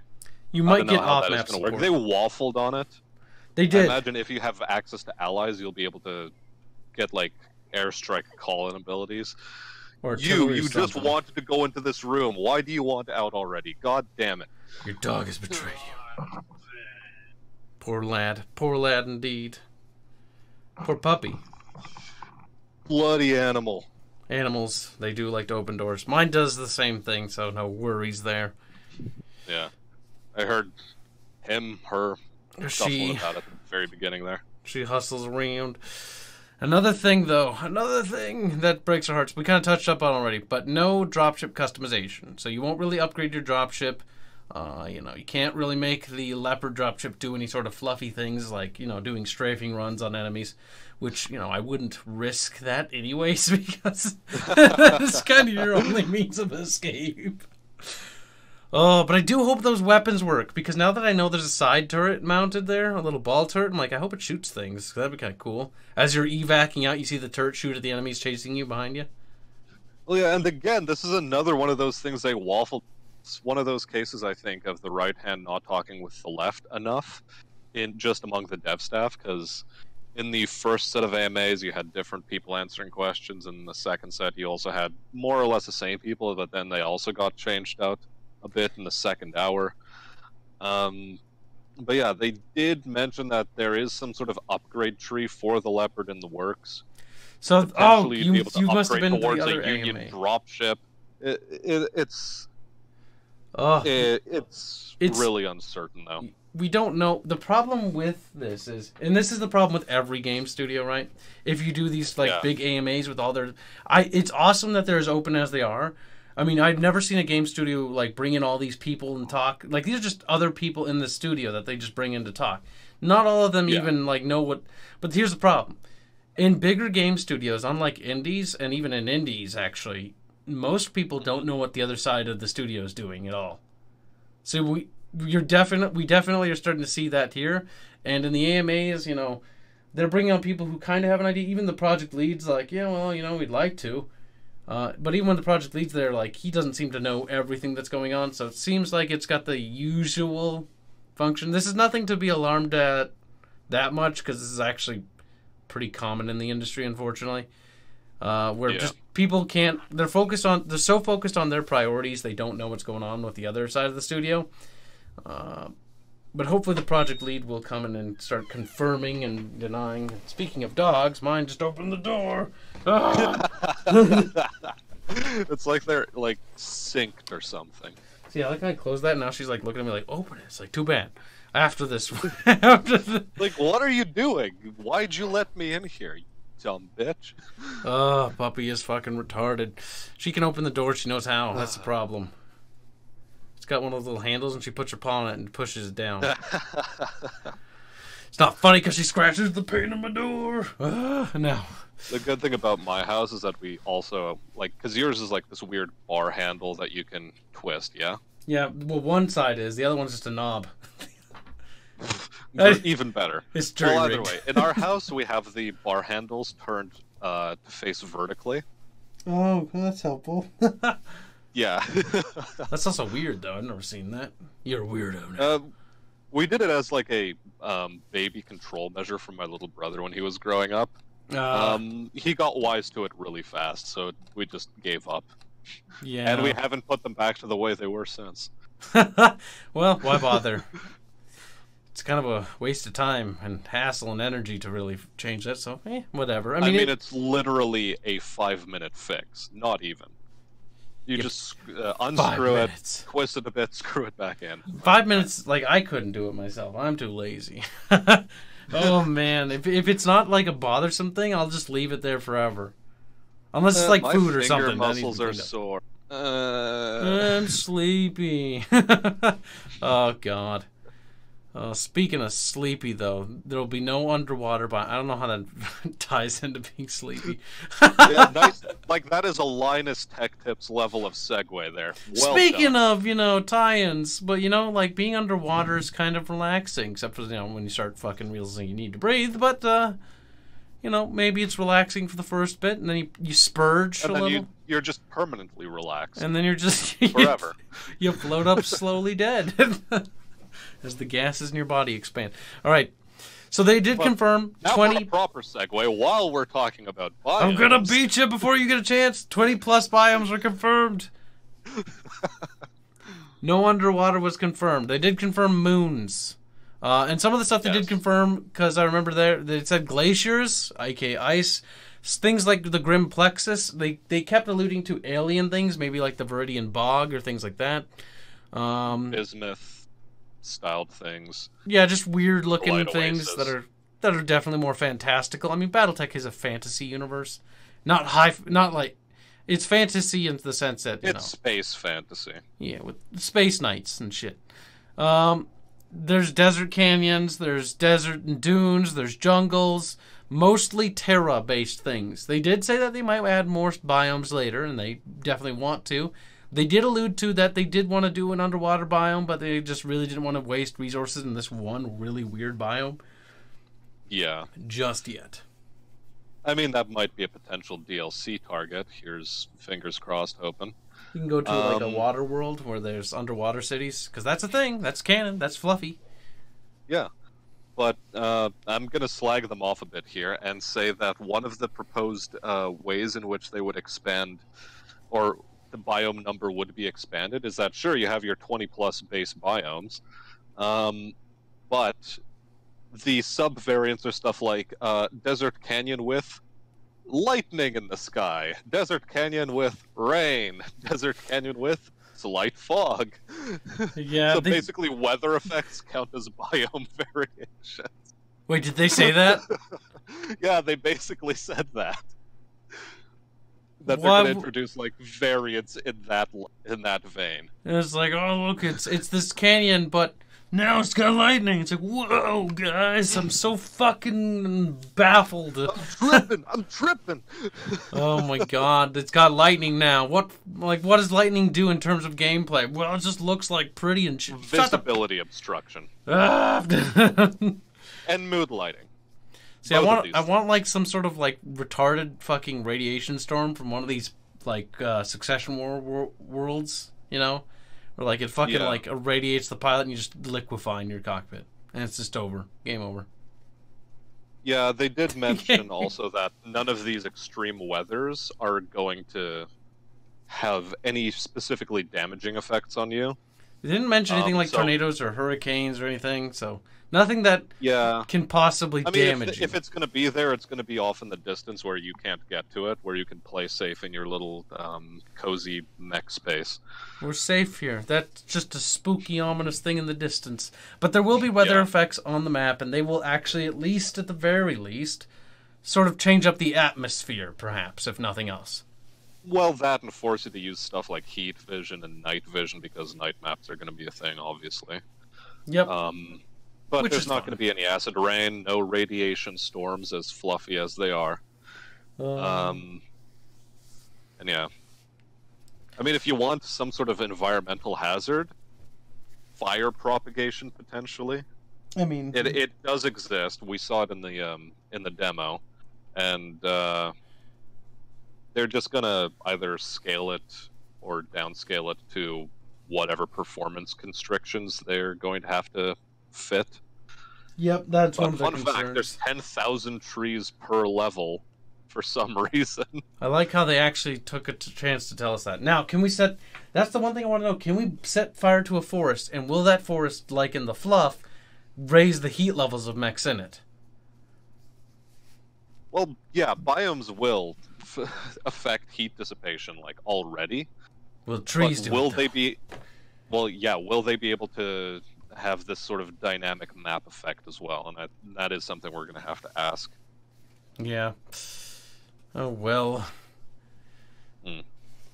Gravity effects largely canned. Yeah, we already covered that. Yeah, we already talked about that. Look at us getting far ahead of shit. I mean, a lot of the stuff ties into each other so well, and once the conversation starts flowing, then you could just get through a lot of stuff quick. The NPCs will only be in the Leopard that you interact with, so even the MRCB or MRBC board, will just be a mission thing. And the NPCs, we don't know to what degree can we interact with them. They did say there's going to be a lot of NPC interaction just within the Leopard, because you're going to be able to go through it first person and explore it, and just take a look at your mechs in the mech bay from ground level and see the titanic majesty thereof. Which, this is one thing that's actually really cool. We never have ever had a chance to go inside one of these ships in the BattleTech games ever. This is our first chance to see the interior of a Leopard dropship. That's pretty cool in its own. Which, if they were to model the entire fucking Union dropship, that would be impressive as hell. That would be impressive if you go to all the decks on that thing, or the command... I want to see what the command bridge looks like. God damn it. Well, yeah, command bridge is going to be modeled, mech bay is going to be modeled, but... And here's the big caveat with the Leopard exploration. There is going to be stuff to explore, but it isn't going to be a fully modeled thing. Like, you're not going to be able to go down to the crew quarters, because why the hell would you need to go down to the crew quarters? Yeah, sadly the full dropship is not going to be modeled, which is a bit of a shame, because it would be nice to see, like, everything. But, unlike the HBS Battletech game, we'll actually get to explore a lot more of the interior of a Leopard dropship than we did in that one. Mm-hmm. Well, yeah, it won't be, like, still frames with, like, oddly CGI animated characters. Like, the urban mech uncanny. was confirmed. Why did you green that? Ah! No, we don't need to talk about the urban mech being confirmed. God damn you. People want to know. Irby memes. The Irby-chan is real. They didn't confirm if they're gonna have the police variant though. That's what's one concern that we need to mention. Oh, Christ. The police... We need the trash can one. The one that was actually a trash can. You want a running bet on this, whether or not the police variant Irby is going to be in the game? No, I don't want a running bet. I will do a bet on the trash compactor variant, so it has no weapons and just compacts trash. There is one that exists. That is actually I know. a thing. It just compacts trash. No, they wouldn't put that in the game. It's non-hostile. It's just a background mech, It's just out there compacting trash and shit. Actually, you know what? They might just put it into the game and have, like, a secret achievement tied to it. See how many of these things you can destroy through the campaign. Oh. Did you destroy all of them that you ran across? You slaughtered all the Irbies. It's like Irby hater or something. Irby crimes. You get a secret mission where, like, thousands of Irbies attack you. Garbage disposal technician. Oh, God. Another really important feature, though. Hot joining. Co-op. Shut up, you. Co-op. Just in general, co-op is a really hot feature. I mean, that's in the game, and that should have been in the game. Well, it should be in a lot more games. Well, not every game, obviously. But games where it makes sense. In this game, it does. Because you got a lance, 4 players. I mean, it just fits perfectly, like a glove. Hot joining in co-op. You can... They didn't really specify. They said that when players hot join, they'll assume control of one of your mech warriors that you have, and then they'll only have access to the host mechs. They did say that they might want to bring in, or make it so that you can bring in your own mech at some point, at the very least to the instant action thing. Don't know about the campaign yet.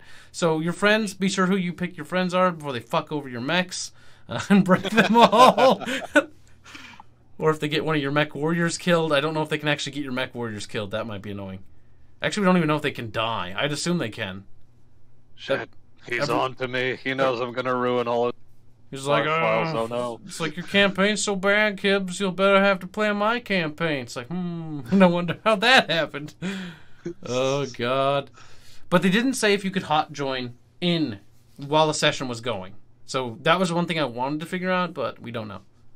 And on that note, how would mech customization work? Say you have a campaign running with your friends. Are your friends in charge of customizing the mechs, or does just one guy have to, like, do all of the grunt work. Can you give me this and that? It's like, oh my fucking god, dude. But no, I don't actually want this. It looks too stupid. There's 3 rotary autocannons in the right or the left shoulder of the Shadowhawk 2H, and it doesn't look aesthetic enough. I want a different variant. Terrible. Why didn't you grind for the 20+ hours you needed to in order to get this one specific trash compactor Herbie? That's why I'd like them to be able to bring their own mechs, so that way if they're really fucking... Like, first, I don't play with people that are that cancer, for fuck's sake. But secondly, okay, you should be able to bring fair, if there's a hot joining feature, there are chances that there are going to be open lobbies available. Hence, you're gonna need to plan around just randos hot joining into your games. I assume you can disable that. Eventually, I'd hope you can probably disable it, but I mean, they have to have that as an option available because a lot of people are going to want to try it out. Because, well, I think one of the metrics for their success is just how many people are going to be jumping into co-op in this game. Forming friendships and doing things like that. Which, if people are bound to the game that way, that's good. Builds positive feedback. It just builds a proper paper trail in the end.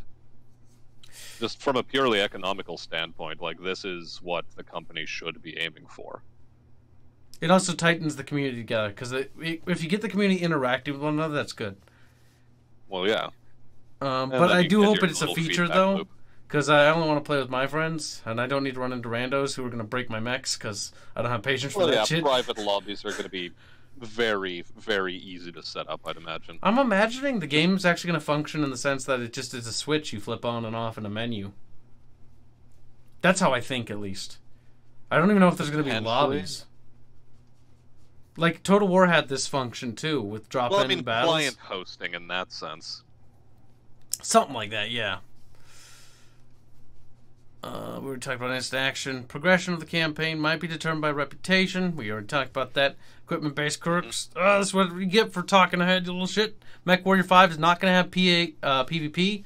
Not yet, they said. And I have a theory that they will never put it in because that might kill MechWarrior Online. That would be bad for them. Yeah. Oh, because this is going to be on the Unreal Engine, so not only that's going to look prettier, too. And it's not going to have the same kind of stability problems that MechWarrior Online has because of the I Cry Every Time engine. Oh, God. Yeah, I don't think they'll put PvP in until they pull the plug on MechWarrior Online. Which, until they make, like, that's...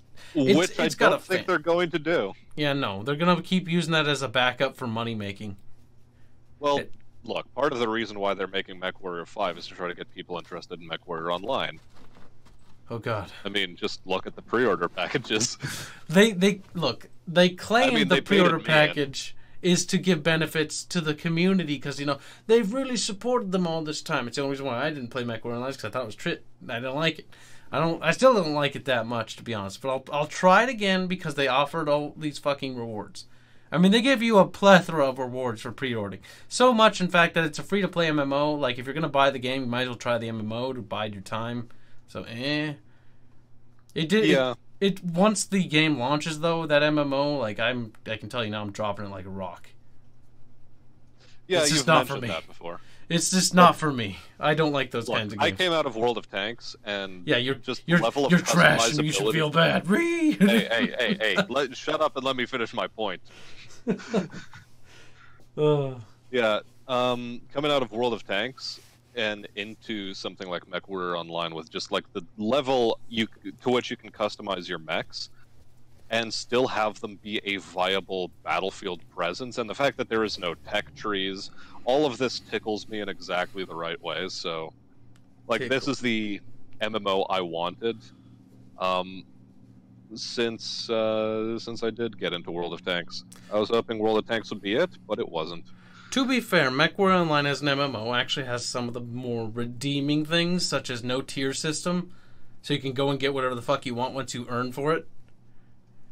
Although having assault mechs cost more than heavies and cost more than mediums and cost more than lights, like, that is a bit of a weird way to design the economy, especially given how light mechs are the easiest thing to kill on the battlefield, and you need to have both a stable connection and, well, just good map awareness and good MMO PvP instincts in order to be able to capitalize on those things maximally.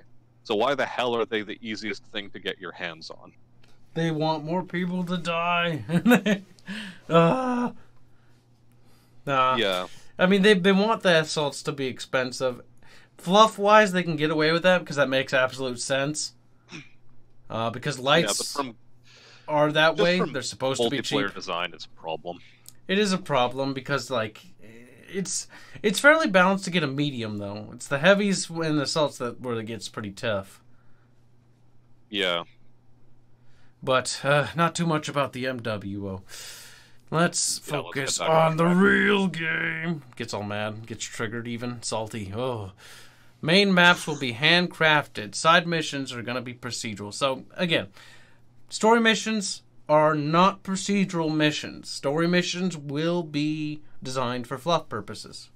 I mean, they're going to use some recycled assets. Oh God, yeah. But they're not going to make any special build. Well, they might make a special building, but they're going to reuse like a lot of trees and fucking every other environmental aspect. Mm-hmm. But I don't think they'll be reusing the tile sets. They'll be making their own tiles with, you know. I think they'll be reusing the tile sets, but they're that lazy that the story missions have to be recycled? No. Let me finish this one off because. They will likely reuse the tile sets, but then they'll custom tailor them after the fact in order to make them feel fresh and different, and to have that sort of structured map feel. Yeah, that's true.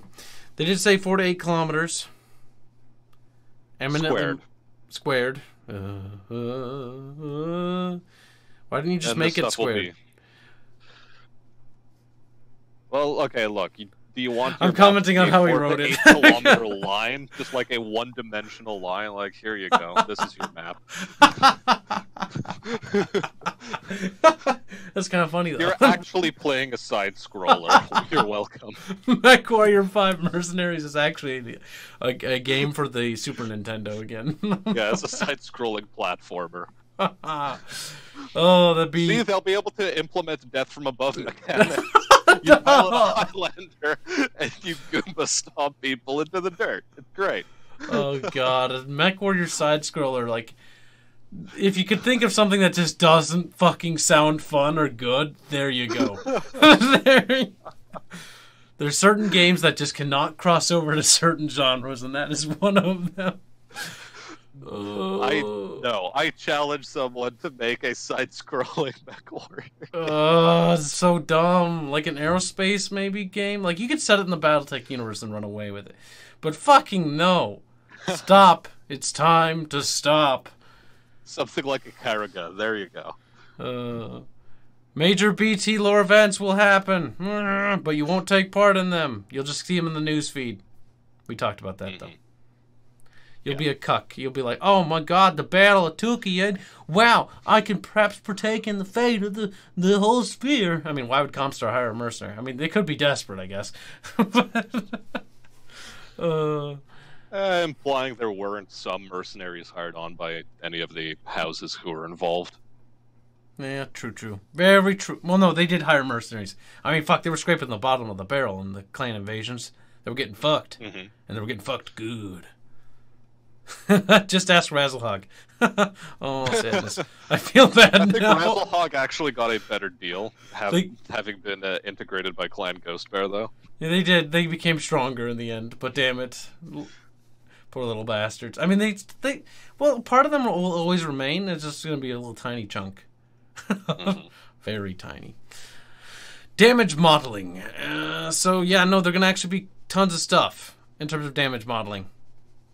They were actually very intricate with that. So after each battle, you get to look at your damage model and like see all the different damages and things like that, like scars or laser burns or melted chunks or blown off segments, and watch your little NPCs repair it. I wonder how that'll look. Actually, how do you think?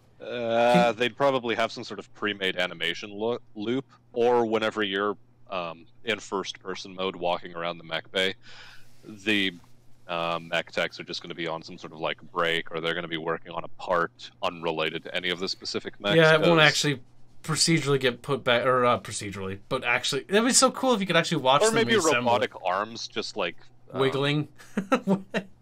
Well, yeah, just like wiggling back and forth between certain like contact nodes on the model. Yeah, just pretending they're actually doing stuff.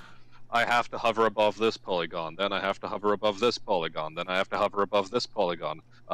Q spark animation, Q spark animation. Pretty much. It's repairing it, guys. It's getting better. As it welds the leg off.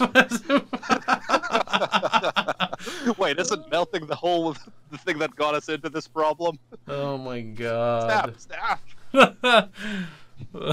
Just Leopard dropship deploys. It opens the door. Just fucking parts fall out. Yeah, that'll be your tactical Leopard strike. It's just flies over the battlefield and just leaves a whole bunch of molten armor, just rains it all over a bunch of enemy mechs. I mean, maybe it'll scratch their paint. I don't know. Oh, it's terrible. Oh, goddamn. Engine meltdowns have been tested. Yeah, just going back a bit. I'll go back. Because there is one other thing with the damage modeling on mechs, because you know how typically you have the head, armor, hitbox, center, torso, left, right, torsos, arms, and so forth. Any mechs that come with things like missile pods, so like the thing you'd think of first would be stuff like the Catapult and the Timberwolf. Not that the Timberwolf is going to actually be in the game, because it's the wrong time frame. Yeah. But things that have missile pods like that, or Catapult. There you go. Parts of the torso that jut out more than others, but aren't necessarily a part of the torso. So potentially things like the Hunchback's boombox. If those get destroyed, that won't necessarily translate into torso damage. All that will be destroyed is that specific part of the model, which you will then have to repair, of course. But it won't be counted as left torso or right torso damage. Which gives it almost even more depth than your average Battletech game. Mm. With its, basic damage system of arms, right torso, left torso, center torso. Yeah. And everything bleeds towards the CT. Which the question is, to what degree are they willing to mod that or develop that in? And on how many mechs would you see that as a feature? That is a good question. Like, on the Catapult, the missile pods are typically considered to be an arm slot. Which is more or less fair. It's an easier way for reading it. Kinda. Because it doesn't have arms. Yeah. Or will they actually model it such? No, the Catapult doesn't have arms, it just has these wonky missile pods. Leave them alone. They're just missile pods. Well, we that one we don't know. That one we're gonna have to see a little bit more on. So engine meltdowns, overheating, stuff like that. You will be doing that from the sounds of it. But will there be like engine explosions? Engine explosions, probably not. Like your engine blows up. Are we talking about a fusion core where your containment shield goes down and the fusion core just blows you up or melts you? Yeah, it goes into a critical reaction, and then will it damage people around you, for example? What's the deal there? The project lead really liked that idea. I remember when that question was asked. He seemed pretty ecstatic about that would be really awesome to get into the game. We should, and he even said to someone hey, can we put that down for later? He seemed like that caught his eye as ooh, that could be fun. But he also mentioned that it could be a concern because, it could be agitating when one of your mechs does it and blows up right next to you and kills you. Well, yeah, to what degree are you going to have to start save scumming and all of that sort of lovely garbage? Because Fusion Core... Speaking of which, Iron Man system. Oh, God. Do you Will there really be an Iron Man want an system? Iron Man system in a game like this, though? Well, yes. Have you seen any of my YouTube content? No, It's because not I'm a too small. Anyway. not to. I wasn't gonna break your heart, but you broke your own heart. Okay, let's put that for the record. Secondly, it's not about your heart because it doesn't work anymore. You broke it. Well, yeah. Rip. Like I'm worried about the Iron Man mode because of the whole people coming in thing. Someone blows up your Yeah. mech, and now it's like, oh, like, but they did it intentionally because they're being a cunt. Because, you know, people can do that. People are assholes sometimes. All it takes is one bad person to fuck you over in your own Iron Man mode. That's all I'm Well, then the saying. question would be, like, are they going to have a friendly fire setting on and off? That's a good question, because I would actually turn that off because I don't trust enough of my friends. Oh, God, they'll shoot me. Starts on, like, says earlier, oh yeah, I only play with my friends because I can trust them. And then it's like, yeah, but I turn friendly fire off because I don't trust them. Specifically, Bubbles has been known to team kill me more than I've ever team killed anyone. And I thought I was a bastard, right? Yeah, no. No. I've been team killed, I think, at least 100 times in Halo alone. But that's besides the point. Well, it's Halo. Team kills are a part of the game. If you don't like it, don't play. You gotta get the... It's a feature, fuck you. Oh, God. Airstrikes, we were talking about that in testing. Ejections are a no-go.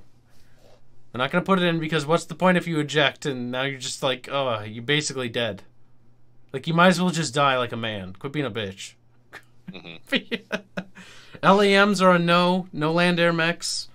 Because they one of the reasons they cited why they didn't want to do that is because, number one, lore-wise, what the fuck is an LAM doing in this period of time?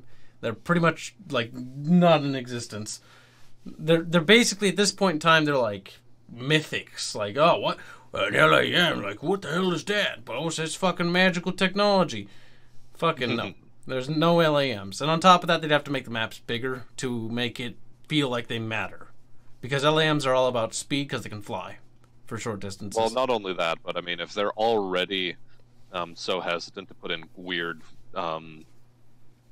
anti-gravity or zero-gravity effects, then I imagine LAMs wouldn't fit well with that balance model either.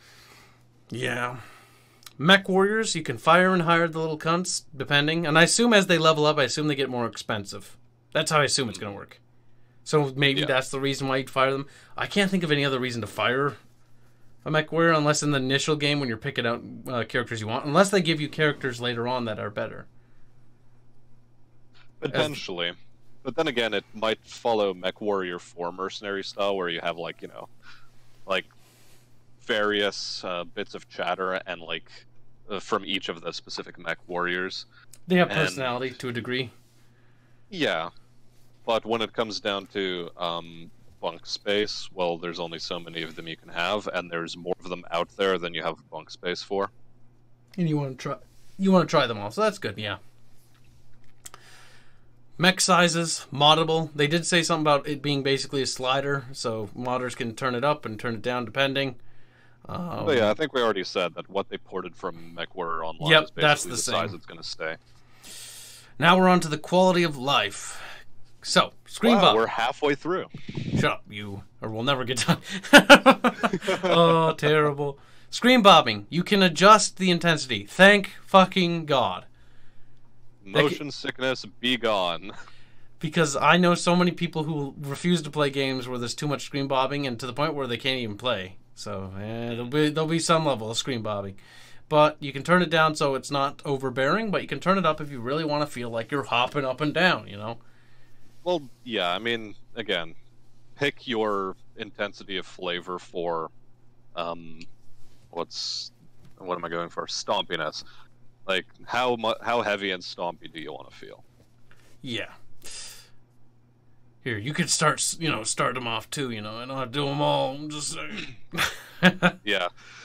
So, in terms of, I don't know how this even was asked as a question, but, like, what is up with, like, external and internal armor?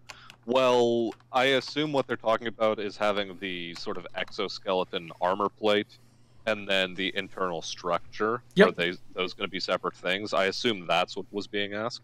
Yeah, no, But, I do remember again, that question. why would you ask this question? This is BattleTech we're talking about. Every of course game, there's going to be internal structure. Yeah, every game's had it, so I don't see why. If they removed it, I'd be more concerned, if anything.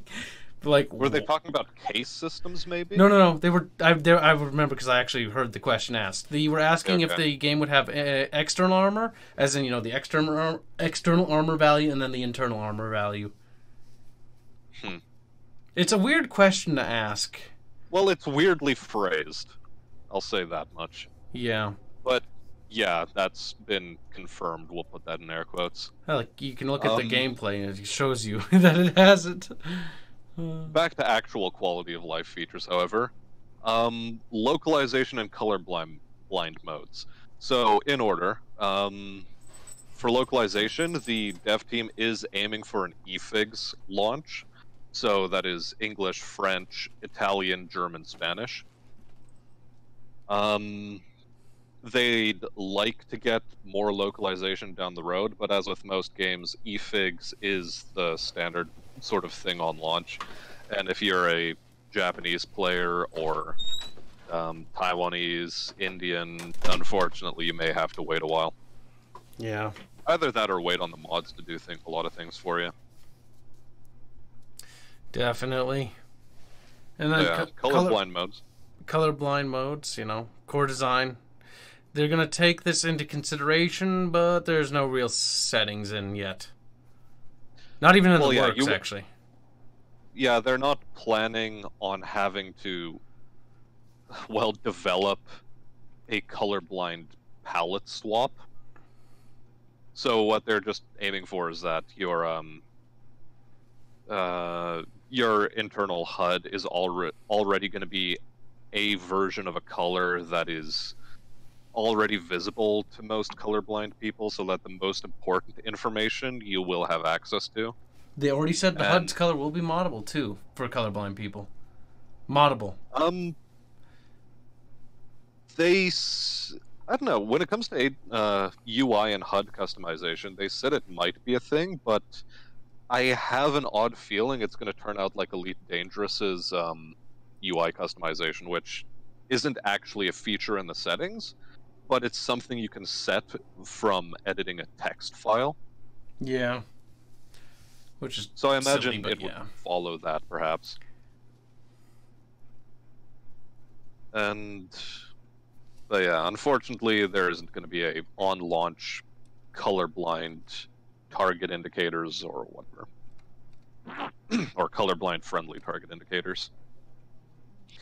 Now, in terms of further quality of life things, what is the possibility of virtual reality or track IR compatibility on launch? Virtual reality, I'm pretty sure we all know what that is.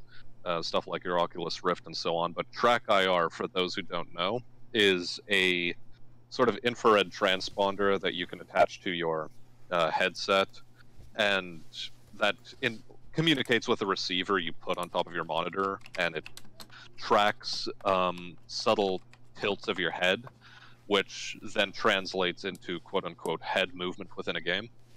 So the compatibility features for those, if I had to guess, track IR would get it first, and virtual reality would be a thing that's way further down the line, because I don't think they're really going to be planning around having that as a functionality. Yeah, me neither.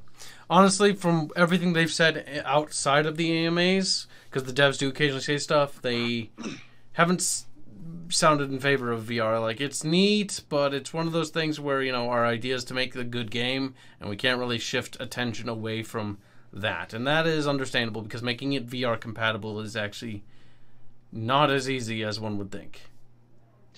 Well, yeah, and furthermore, given the kind of cockpits you're going to be dealing with in a lot of mechs, a lot of them don't have really good fields of up, down, or left-right vision. Yeah. A lot of it is just like forward-facing window screens, and that's sort of what you have to deal with. They might make it a bit more Like, I don't know, they might introduce some sort of screen technology on the left and right sides that allows you to see out in that direction, potentially, but I doubt they would go into that sort of cockpit redesign. Which Yeah. is another thing we were talking about a while back. Yep. To what degree are they going to redesign interior cockpits? I don't imagine they do too much redesign. They're probably going to reuse a lot of things, then just master them, so to speak, like they did with the mechs. Remastering them Well, yeah. in Unreal so they look prettier. One thing that they might do, though, is one thing that they confirmed that they do want internal cockpit damage, so to speak. So as you take damage, the cockpit will actually get a little bit cracked, or things will start sparking and maybe smoking. Some effects like that. Yeah. To give you a little bit more sense of like, hey man, you're getting fucked. Buckle up. You're about to die. But that's about it. Which is actually really nice, a little feature of life. So maybe if you get like shot with an MG or hit with an AC-20, like you'll see like a huge, actually no, you won't see anything because you'll be dead. But that's the point. Well, yeah. Maybe like if it's the MGs, because MGs are all 50 cals. Maybe you'll see some like bullet holes in the cockpit, and maybe you'll like little blood squirts out of you.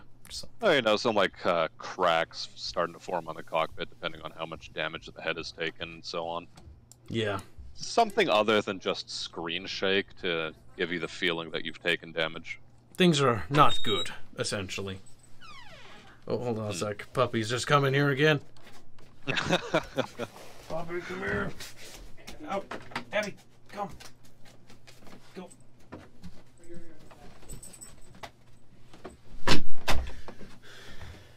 Okay. I am back. Okay. So we've already touched upon this following bit, and that is that mod support. Much, yes, it will be a thing. Yeah. Well, yeah. It's the Unreal 4 engine. From the sounds of it, it is a pretty easy to mod engine. It's not Unity, it's not CryEngine, so we can avoid the issues with those, fortunately. And the devs don't sound as if they are averse to this, but this might come down to a issue with the publisher. Who knows? Or That's true. And I've been throwing that around as if I know something about this, but is PGI actually under a publisher for this game, or not to my knowledge? Not to my knowledge at all. In fact, one of the reasons why they went with the MMO was because they couldn't get a publisher. So unless they have gotten a publisher, which no, they don't have a publisher. They can't, because I remember reading actually on their website that they, or not website, but on the Discord, that they wanted to, do things in depth that they couldn't do if they had a publisher, because no publisher would let them go into the depth they wanted to make, because publishers kept wanting them to streamline the game, and that was one thing that they were unwilling to compromise on. Which is good on PGI. Streamlining MechWarrior is not the way to go. Well, I mean, just look at the Harebrained Schemes BattleTech. The major complaint from the mod community, and even I'm coming around to this largely because of my aforementioned brutal Flashpoint playthrough. Which, God, why do I even continue that series? Anyway, waffling aside, that game is streamlined in a lot of ways. And I just find it a pity that it took me 300 plus hours to figure that out. God damn it. You should have found me sooner. Well, no. Look, what I will say in its favor is that it can hook you in quite well. No, it's a fun game, but it's actually... what makes me sad is how shallow it actually was. Well, it is shallow once you get down to the brass tacks of it. And once you've played enough of it to start seeing the repetition in a lot of places. Or we start seeing the same maps over and over again. Oh, God. At the start, I never had experienced a game like that. And I never actually played any of the MechWarrior games up until, I got into Harebrained Schemes BattleTech. And this is what started my own love affair with the franchise. So at least it was good enough to capture you, because my biggest fear with BattleTech was that it wouldn't catch as many people as it should have. Likely it did not, but it got me. Well, good. Now you're here doing this podcast. Ha ha ha ha. Being a slave. Yeah. Acting as if, you know. Don't worry. Lashes are good for you. They build like character. Thomas and Hobbes' approach to YouTube. Lashes are good for you. Keep working. Work harder. Back to the mines. Speaking of back to the mines, let's get back on track. Oh, God. Right. Speaking of track, let's get training for track. Which is right on track. Oh, that went full circle. I didn't like that. Training and testing rooms, a.k.a. any sort of testing grounds where you can test the mechs. They said they'd like to if they can get the time to. Yeah, I'd imagine instant action would be like your thing for it. But really, to what degree are they going to offer some sort of battle simulation system within the core game? Like while you're just on the dropship before you drop into battle? Like, I don't know. One thing I really wish they had in HBS's BattleTech is a fire all button or fire weapon button in the mech lab, so you can see the heat build up without having to think about it too much. So you could click a button that says Alpha Strike, and it would simulate an Alpha Strike. Well, or just go for the harebrained schemes route and just tell you how many points of heat are you generating, what is your heat threshold, and what is the number of your heat dissipation based on heat sinks and so forth. You'll have to do it with time, though, because it is all in real time versus turns. Yeah, fair enough. So heat dissipation will have a number, and it'll say this much heat value displaced, or temperature displaced over this amount of time. Well, yeah. But per alpha heat, I think could be modeled as just like a flat percentage or a number. Yeah, they could just go to the flat percentages. But it would be cool to have the fluffy numbers there with temperature. That way you know you're fucking sweating to death inside there. Oh, God. I mean, if they really want to get really autistic, when you have a chance of overheating, you should be able to catch on fire and burn. Oof. A little fluffy. I don't know to what degree I want Mech Warrior Flambe on the menu. Oh my God, what's that? Oh, it's me cooking. Oh no, I've lost my legs. Well, see you guys. There's no eject system. I guess I'm stuck here now. I guess you're just gonna slow cook. On that note, override mechanics. Are we going to see override mechanics in this I do not game, see why not. Online? Every game has had them, so why not put them in? It's a crucial feature. It's like a decision you press. Like, all right, I'm going to overheat. I want to explode right now. You initiate the shutdown override because you're like, I'm gonna get fucked either way. If I shut down, I'm dead. So I'm gonna take a risk, and then you initiate an override because you're in your last leg pretty much. Mm-hmm. That's always been a feature. If it's always been a feature, I don't see why it would be taken out. That's my always look at it, I guess. I don't know. What do you... Because, why would they? They would tell us if they were removing something. I'd hope so. A core feature like the override function is tied to the heat mechanic. I guess we'd have to ask. Because if we don't ask about it, they just might not put it in to begin with. I mean, I feel like these devs not have a cause to talk about it. I feel like these devs are very easily influenced. I'm going to be out there with that. At least based on how we're talking to them in the AMA, like how they respond to some things, they're pretty easily influenced. I think that is going to be mitigated to a large degree by time constraints and budget constraints on their part. I mean, they sound really happy about a lot of things, but they keep because they want to make this the best they possibly can. But at the same time, there's always that reeling in that they're pulling. They're going like, look, we'd like to have this, but we're just focused on this. Yep. And this being shipping a mechanically consistent game. Yep, but what I was mostly alluding to is, I doubt we're going to have much influence over any major decisions, obviously. Because at this point, they're at the development stage where they need to get it out by this date. They can't afford to do that. But based on the responses... They're basically in crunch time. Yeah, no, basically what I'm going off is the responses is feedback. They seem to be pretty susceptible to feedback. So, after the game's launch, I think our feedback is going to play a lot into the future of the game and its life cycle. Because they don't seem to have a plan for its life cycle.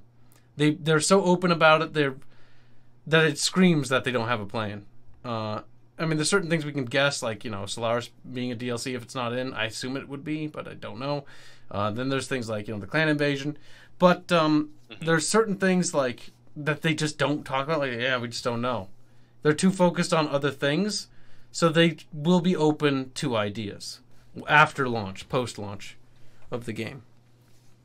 And that's, while we're on the subject of their plans for post-launch, and specifically the lack of a coherent one thereof, maybe that is just a facet of them being still in the early phases of the crunch.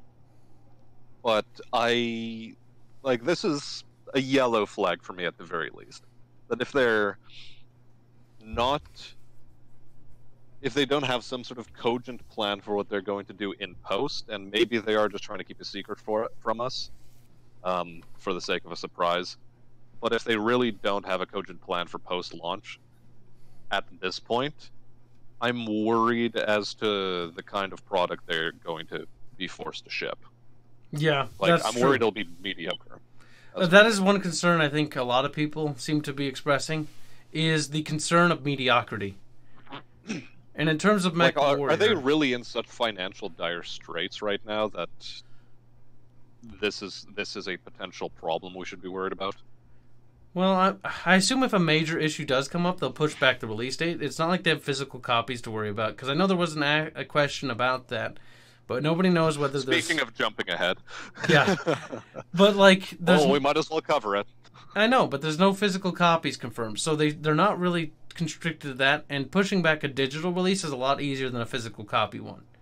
Because once you print a physical copy, it's fucking printed.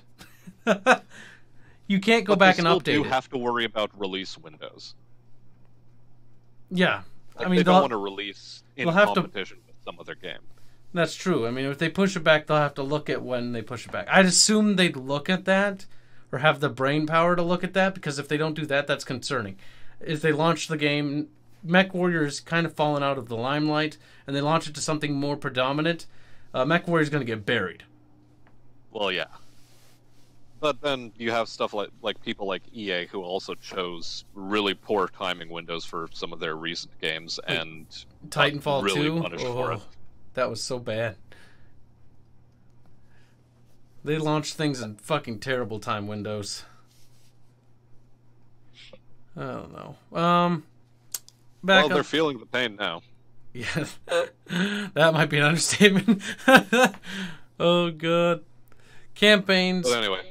No. We've already touched on campaign. But rolling back a bit, because there's a question about third person and free camera that was asked. And, third person camera, or a third person view of your mech in combat does exist, they said. It's more or less a MechWarrior Online sort of functional thing. To what degree you're going to use it in combat, I don't know. But when it comes to free cam for stuff like replays or stuff like, I don't know, just taking screenshots, they said, if anything, you would be able to, use Unreal Engine 4's console commands for that, but it isn't a design priority that they're trying to work around. Yeah, so it wouldn't be built into the game. So it'll be a little make janky. Aesthetic photos, it's going to be a Yeah. problem. They did confirm 4K though. Yep, they did confirm 4K. So people who like using 4K, you'll get to see giant metal stompy boxes with 4K. And while we're on the subject, ray tracing. So the RTX support has also been confirmed for those of you who decided to waste your money on gimmicky graphics cards. I'm not going to judge, but, you could have spent your money on better things, like my Patreon. No, I mean, it would probably be more useful there. Oh, that's mean. I'm sorry. I didn't mean to go even farther. It just is too easy, though. It really is. Well, this isn't a discussion about the merits of RTX graphics cards.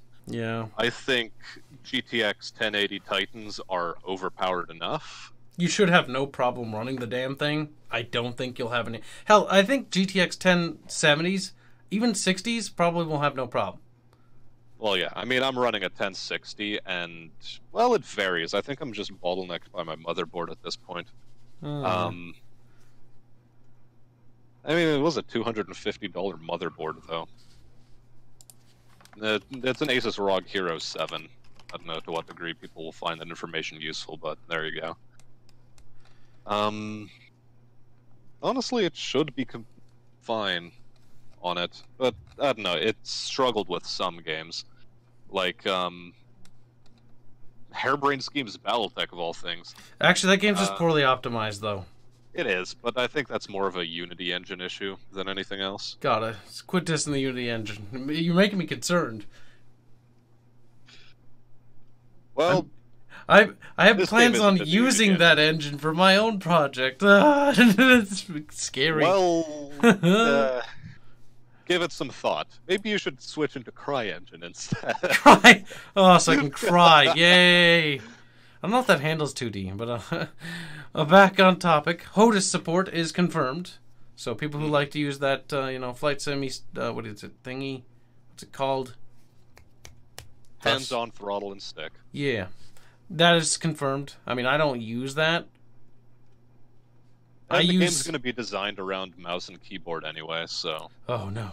Well, you can still use joysticks. You're fine. No, don't say that. Yeah. A lot of people will get fucking triggered. For the MechWarrior folks out there, they are going to have yaw sensitivity settings. Which is something that MechWarrior Online does not have. Look, see?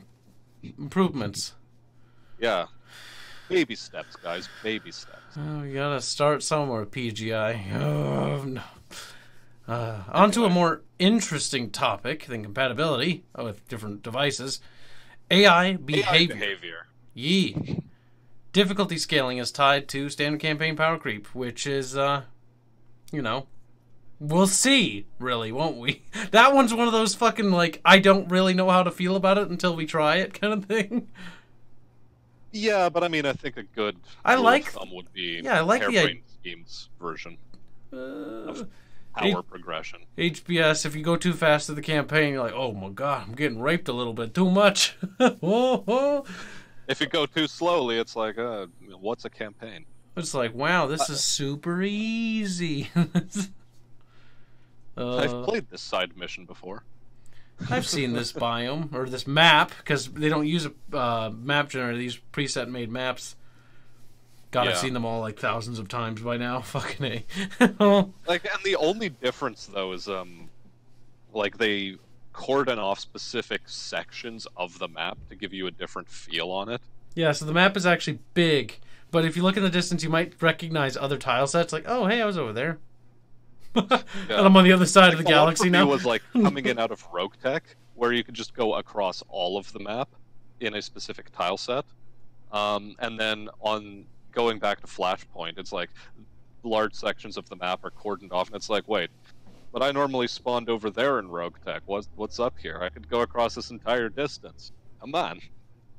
Oh man, Rogue Tech is just... I can't play it without it, honestly. Yeah. I'm getting withdrawal symptoms in my Flashpoint playthrough. It's just... the Rogue Tech boys and girls did a good job. I'm assuming there's girls. Did you just assume my gender? Ah, shit. We did it, boys. We said it before. Gender doesn't matter. It doesn't matter. It's not going to matter in this game. It doesn't matter in Hairbrain Schemes Battletech. Stop worrying about it. It's not about gender. It's about giant pieces of metal beating the shit out of each other. And also that reels are better than feels. Right in the feels, right now. Well, okay, maybe I'll cut that part out. Who knows? No, I'm not cutting that out. You're busted. He's now gonna fucking threaten me after this. He's like, I'm gonna blackmail you. I'm like, with what? He's like, oh, I absolutely expect you to. Like, you're unwilling to trust people in your games of MechWarrior 5. I'm unwilling to trust you. Look, I'm more trusting than you give me credit for. Difficulty will likely scale with co-op players. That makes sense, because people are better than AI. Will likely not scale. Wait, won't? Oh, what? Yeah. I was expecting, like, players show up and all of a sudden we're fighting, like, 6 lances. Like, oh, damn. Yeah, that would be excessive. two fucking Union-class dropships drop on top of your Leopard. It's like, really, fuck Leopard you. Leopard lands, Union-class dropship crushes it the moment your mech escapes. Oh, no. Two of your guys are still trapped inside. Whoops. That'd be terrible. And funny at the same time. But yeah, since, you know, you're supposed to be playing this game through with AI lance mates anyway, you'd just be hot swapping in real life players for AI players. Right. Spotting is not tied to view distance mechanic. You see what no fog works except for maps, foggy weather. Yeah. So what you see is what you see as far as you can see it. There isn't as I wrote down in the footnote here, a fog of war system where it tries to hide terrain off in the distance. If anything, the most obstructive thing about it is going to be that the terrain itself obstructs other map zones, which is going to be done to hide load areas, obviously. Yep, and to help things render. But what you can see within like a certain valley between mountains you'll be fighting in, that's what you can see. The only time it becomes a problem is with extreme weathers where, you know, like a feature of the specific map is that there's a rainstorm going on and you need to like use night vision or something in order to see through fog or whatever. Yep. Something that's impairing your vision. I don't know if you want to use night vision on fog though. Yeah, I was hoping you wouldn't point out that. Because, you know, the whole water particles are reflecting light and night vision enhances that, so you're just like, oh, I can't see nothing. Sparkly! Thermal, though, might work a little better. I don't know. Thermal, that's magic technology right there. I don't think it exists in lost the universe. We forgot that technology. It's like, really? You forgot that one? Yeah, heat vision, lost tech. We lost it, boys. We don't know how to do. We can sort of, you know, produce things and make shit, kinda, barely. Now we can't even do that. Oh, terrible. We have lasers, but no heat vision. Sorry. No. Oh, you can make heat, just can't get rid of it, or look at it. You can't get rid of it. You just take it. That's how you get rid of it. Actually, going back to heat quickly. Oh boy. Are double heat sinks going to be a thing around this time? Probably not. I wouldn't think so.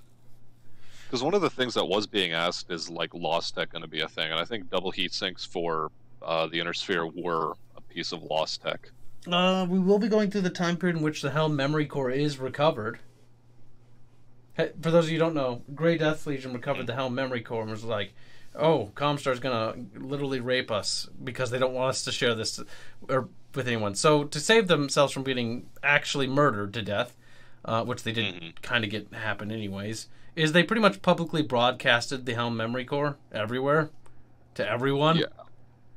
Basically spreading technology to the sphere and forcing a mini renaissance. Well, at least a military renaissance. Yep, because quite a bit of Starleague tech was hidden on that memory core. Although I suppose it extended beyond just military tech, because... Well, some of it was more than... Like, it was technology. And the Helm memory cores, or the memory cores, I mean, were, like, things just to remember technology with, really.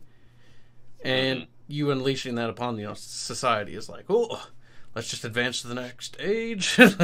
You know? It's like Age of Empires or something. It's kind of what it feels like. It's like Civilization 5. Yep, we advance to the next stage. We get to choose our free cultural item because we're playing as the Polish from the DLCs or whatever, and it's like, yeah, more or less. To a degree. And think of the memory core as that. And think of the clan invasion as that as well. Just more fucking ages to go. Hi, we're bringing you technology to your face. To shoot you with. Oh, it's not very nice. It's not as good as the memory core. I mean, maybe we'll see it. Another thing.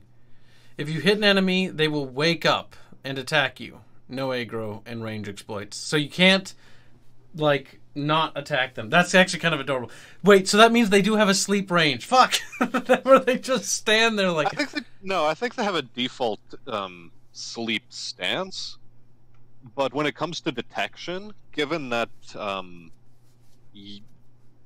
so long as you show up on their minimap, you should be aggroing them, and also if they establish a line of sight with you in some way, you can aggro them as well. This might be modified by things, who knows? What if you, like, miss a shot, right? And it flies off and this... It doesn't hit him, but you're fighting some other thing, and then... But they see that shot. They should react to it. Yeah, they probably will. I mean, look... It'd be weird to see lasers We've flying by. We've come a long way in terms of AI reactability. I imagine the AI will react. If you fire and the shot goes through their vicinity or their zone, they'll probably react. Mm-hmm. That does bode well for map size, and that helps to reiterate that the maps are going to be pretty goddamn big, all things considered. Yeah. But at the same time, one imagines, like, based off of the demo that was given, you are going to be dealing with, like, conflict zones where there's already either something happening, or you get to another area where you have to start capturing an objective and then reinforcements will show up. So I don't think the AI will have a chance to be in sleep mode, except maybe on base defense missions or something like that. They did say they wanted to implement stealth missions, but that's still in the testing phase. Yeah, but I mean, like, even base destruction missions, where and considering ECM should become a that you'd have to wake them up out of. Yeah, I mean, but ECM will become a tech, so I imagine, or should be. So we'll probably see stealth missions being probable if ECMs are finished and put into the game. They should be in the game, though. Yeah, I mean, they did mention that, like, all of this stuff is likely going to be put in. Good. Tagging systems as well. And another thing the AI is going to definitely do is interact with environment. Now, they said in complex ways. I don't know what they're going to do in terms of... Like, a lot of games... I'm going to say this right now. A lot of games always boast about how complex their AI is, like Rome 2. And then the game comes out and then they just stand there. So, I'm a little bit skeptical on AI whenever AI is brought up. I'd like to believe they will. They did say, like, they'll use the environment, they'll take cover behind buildings, or they'll shoot through buildings. In order to, or burn down buildings in order to get at you if they already established a line of sight. I'm not sure if that means the AI is complex or if it just doesn't recognize the building as blocking its shots. It just continuously shoots at you. Well, maybe that's part of it. Because that's a really clever way of wording that. That's an excuse. Our AI never stops shooting at you. You're on the other side of a mountain. They're shooting the mountain. Oh my god. No, I don't think that will be the case. I swear to God, if I run around, if I get in a light, and I swear to God, Smash, I'll beat you up. If I get in a light and run on the other side of a mountain and I hear laser noises, they're shooting the mountain, I'll be very upset. I think they will have to make some sort of check for, like, do I have an autocannon? Do I have high explosive missiles? If yes, is the building I'm shooting at completely destructible? If not, like, whatever else case scenario you have programmed. It'd be like walk directly towards building and then around it, point blank. Crash through it. Oh, Point blank the guy with LRMs because you can. Actually, no. Speaking of scripting, they actually did say that they were scripting mechs that have longer range loadouts because of the variant system. The variant system will help mechs be better to script. Mechs with longer range weapons will follow flee scripts or reposition scripts to basically try to break contact with you to get into a better firing position. Oh, once Christ. you get too close, though, they will switch scripts so they won't be annoying. So they won't perpetually run away. Okay. If you start doing too much damage or getting too close, they'll switch scripts and then enact a sort of defensive stance. Trying to get help. Well, yeah, but I'm still, like, cringing internally because, you know, missile boats are going to be a thing that we're going to have to deal fucking with in your Atlas or your King Crab and like, come here, you little catapult shit. Trebuchet is just like running away like, no, No. Stalker armed with LRM-80 because, like, hey, it's a variant. We can do that, right, guys? Oh, missiles for days. Oh, sadness. I hate missiles. I hate LRM boats. Unless it's on And my side. depending on how the AI is going to, like, structure its drops on, like, whatever procedurally generated mission, and it's like suddenly you have to deal with 4 assault mechs, and it has, like, a weird goof, and throws in 4 stalkers onto the map, Oh, God. each armed with LRM-80, and it's just a never-ending deluge of missiles. It doesn't even matter if they put AMS into the game. You're just going to be deleted. Yeah. So I hope you were planning around LRM 240 when you were making this mech. So, this is fun and engaging as missiles rain on you as you try to break for cover. Your fucking armor just being whittled off. Can we briefly speak about breaking into cover in MechWarrior Online and how that does not disengage you from missiles well enough? No, you gotta hug. You gotta hug buildings and shit, or hug other players and be like, "Absorb the missiles for me." It is so annoying how they'll arc over a building you're standing behind. Oh God. You gotta really hug shit though if you want to live. Yeah. Or players, and then let them eat the missiles for you like a total cunt. But you know. Absolutely. You gotta do what you gotta do. Let's get back on topic and move back to speaking about aesthetics. We already talked about internal cockpit damage, but what we didn't talk about was the dynamic music system, which is going to be themed with heavy guitar music and metal themes. So, you know, it's sticking more in line with the Mech Warrior themes and the Mech Assault themes, with, you know, that sort of, you know, action-y metal themes, and less of the tribal punk stuff they had going on in the early days. I know that's a little bit of a hit or miss for some of the diehards. I'm not too bothered by it, though, because not too many of those tribal punk themes really stuck. There were some that were good, but not that many stuck for me. That's just my preference, worry really. with this. Yeah, okay. But my worry with this is, well, not to cast shade on the composer for MechWarrior Online, because it's going to be the same composer between both games, but I feel his music lacks a sort of basiness to it. The problem with his music, though, not to be mean to the composer, but MechWarrior Online music is forgettable. It really is. Like I can't remember a single tune. Music is a huge element to a game. Honestly, I think it's one of the more underrated things, but at the same time, one of the most praised things. People forget it, but will easily praise it. Like, think about themes like, you know, from Metroid or Castlevania, or, you know, Halo for more recent things, or the old Total Wars. Like, the reason why I keep coming back to Halo, or at least trying to, if it was ever released on PC, god damn it, Microsoft. Microsoft hates you. No multiplayer component of Halo 5 does not count. It's not good enough. Do better. But yeah, a large part of the reason why I keep coming back to that game, like, in my mind, or wanting to anyway, just play it again, is the music. Yeah, the music really sold that game for me. Or at least that's what helped made it stick. Or like Total Annihilation, Jeremy Soule. Oh yeah, like, fucking Oblivion, again, Jeremy Soule. He's just too good. We need to put him down. He's just too good. Frank Lepatsky for any of the Command and Conquer games that he actually worked on. God, Frank Lepatsky's good. Pity we'll never hear his End of Nation soundtracks. He claims the End of Nation soundtracks were his best work. It got shelved, so only a couple tracks have leaked out. That's a shame. That game was a real travesty, though. Ooh. I mean, like, even in Klepatsky's case, though, he did the soundtrack for Grey Goo, but I don't know. I don't think Grey Goo's soundtrack worked out too well. Grey Goo as a whole didn't work out too well. Fair point. Terrible name and terrible just doesn't really capture. It feels like StarCraft, and that's why I guess it felt so forgettable. Partially, but I really like this sort of This is why we're gonna have to do these as podcasts. How everything was tied to QWERTY. See this? See how badly we fucking diverge? Oh god. This is why we're gonna bring back doing podcasts, because this works. This podcast format.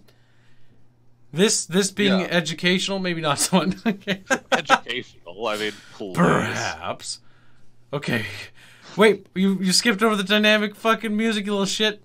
Dynamic No, music. we just talked about the dynamic music. No. You said it was going to have dynamic music. Yes, but how it functions, a little brief recap for people who don't know. Okay, it's going to be synchronized to gameplay. I mean, what is there to say about it? It uses stems. It's a pretty good feature, and a lot of good games have it because it's the best. Because that way it's... Okay. Ah! Okay, for the layman, is the dynamic music system going to function the way that Doom 2016's dynamic music system functioned? I think so. Allegedly. Allegedly. Allegedly, they didn't really talk about music too much. They alleged that it's like, yeah, no, it'll have stems, so it'll switch tracks as things escalate and get bigger and bigger, and add more tracks or tracks of different instruments. Slowly unless building. they do it to the kind of caliber that Doom 2016 did it, I just don't care enough about the fact that there's a dynamic music system. No, you should care. That's actually a good feature in some games. Rome Total War 1 did it, and yeah, it was simple, but the dynamic system was really impactful. Then again, Jeff Van Dyke is a great composer.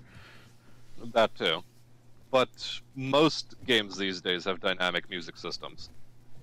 I know. But it's a feature that's important because music is important. But if it really does boil down to the composer on this one, I gotta say. Yeah, it does. You guys need PGI. Slap him. Make him work as hard as he's ever worked in his life. And teach him about something called the bass button. Yeah, no. We want, if it's gonna have heavy guitar, we want it to have punch.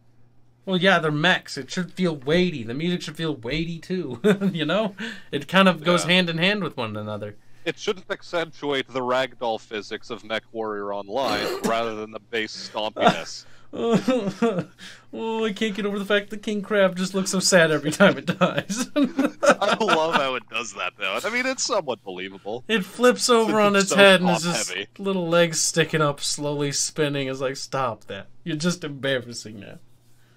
I mean, it's somewhat dubious that it manages to stand upright at all, but, well, that's a different story. The king crab is adorable to look at. It fucking has little clampy claws that clamp. That's all you need to know. I have 6 Rack-2s in mine. It's great. It just never stops firing. It's cancer. Besides the point. Haha, it's cancer because it's a crab. I see the joke you made there. Haha, haha, haha. That was not an intentional joke. That was just sort of, it happened. He takes credit for things he didn't actually intend because I'm hoping he's going to be a better person one day. Oh, that's something you shouldn't hope for either. That's also not going to happen. Okay, well, look and feel of the game. Watch trailer. I'm going to have to slap you for writing that. I actually read that. I knew it. I nearly did. I'm going to have to kill myself now. Unique mech chassis aesthetics. Tech exists like avenue of DLC content. So maybe there'll be, cosmetics. Like, you can maybe get like a Star League aero painted mech, or maybe a pirate themed one, or perhaps a Solaris themed one. Or maybe if you're a real fucking degenerate, you'll get a weeaboo one, Draconis Combine, but with waifus all over. I mean, that's something that you can easily mod in, and that's another thing that'll be like day one mods. All those, I'm gonna put on as many reskins. fucking waifu mods as I friggin' can. There better be a waifu model inside the cockpit. A little body pillow that you can see off to the side. My mech warrior's a DJ. He's doing it for YouTube. He doesn't actually like anime. What? I like anime. I just don't like anime pillows. Because they're weird. Because I'm not a D-gen. Leave me alone. Don't judge me. Alright, exterior... Anime pillows will save us from the coming robot apocalypse. I mean, there won't be any future generations, so there's that. Exterior and interior customizations. No bolt-ons like with Sword and Shields. Okay, yeah, so... Wait, did they confirm or deny that? You wrote that, mister. No. Okay, I'll take this one then. So yeah, in terms of exterior and interior customization, you won't be getting any sort of cockpit air fresheners, none of that sort of stuff, no Atlas bobbleheads on your dashboard. They're not doing that. It might be post-content. Like, if I had to guess, cosmetic post-content would be the easiest thing for them to go into. Cosmetic, yeah. So, expect that as DLC. But in terms of exteriors, they will have decals colors and camos to choose from. Basically, You did his thing. System. I need to interject because I'm now bothered and mad. You said decals. It's decal. Don't tell me that you guys pronounce it decals in Canada. Decals. It's a decal. You gotta give me some decals. Fucking damn. Hold on. I'm actually going to search this up. How to pronounce... If the pronunciation isn't decal, either I've lived my life wrong and I want to die for that. in Canada. Is it decal? I gotta get my decals on my oh, just stop. It's time to stop. Yeah, so according to Reddit, Reddit. TIL, that Canadians pronounce the word decal like decal. Okay, so it's a Canadian thing. Pito Panito. I'm from Vancouver, and I almost always hear it pronounced decal. I almost always snicker when I hear it the other way. Vancouver too. Decal sounds ridiculous. Ditto from Calgary. You're retarded. They're retarded. Oh, this is a reason why we need to annex Canada, but that's for a different day. One, to erase the word decal from existence. Here, let's go into Wikipedia. Decal pronunciation. Wiktionary. Wikipedia as a source. Remember that he got that as a source. UK and... You're a wiki weeb now, boy. How does it feel? UK and US both pronounce it decal. Good. Canada, however, is listed on its own with decal. Decal. Okay, so one of the devs is from Canada. So PGI, you know, it might be an ill repute right now. There might be good cause not to buy. Yeah, the devs are Canadian, so they're gonna apologize too much about all the cut content. Oh, we're so sorry. Are they gonna Ubisoft apologize? Or are they actually gonna apologize? Like, whatever. Honestly, I'd prefer them Ubisoft apologizing over something like fucking decal versus decal. Like, we're so sorry. See, I'm even pronouncing it wrong in both cases now. It's a decal. It's a decal. There we go. It's a decal or a decal. We shouldn't even be talking about MechWarrior anymore. What's important is the fact that you call it a decal. That really fucking perturbs me. Like, I've never been upset. Like, you know, I say I don't really hate people, but now I kind of hate you. Well, okay. I mean, someone needs to have their fucking undies pressed. Look, my panties are in a wad, and they're never coming undone because the decal is like duct tape. Well, okay, fine. Keep them in a wad. Just take them out of your ass. Because, I mean, you've shoved them in so far that, like, I don't know, you're starting to shit cloth here. Oh, that was actually pretty good. You know what? I'll give you that one. That one was actually... I wasn't expecting a comeback. I was actually expecting you to try to just move on. And then you did that, and I was like, you know what? He's not a bad Canadian. What are we talking about again? He's not online. Exterior and interior customization. We're done with that. No hanging cock fresheners. Slight caveats, though. Okay, spill beans.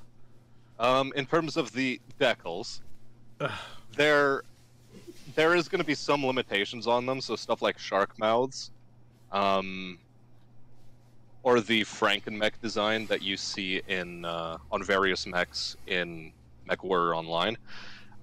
Those are going to have to be wrapped to specific mech models, and as a result, they're not going to be going too heavy into those kinds of decals.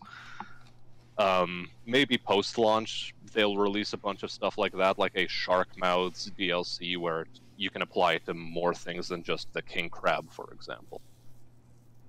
Yeah. And also limited silliness potential. What you have is what you get, like the decals, the colors, and the camos. Right, so we should probably move on, because nobody really cares about that subject for multiple reasons that we won't list here. We'll save for another video. No, kidding. He just doesn't want me to say the word decal Urban anymore. environments are planned to look more lived in.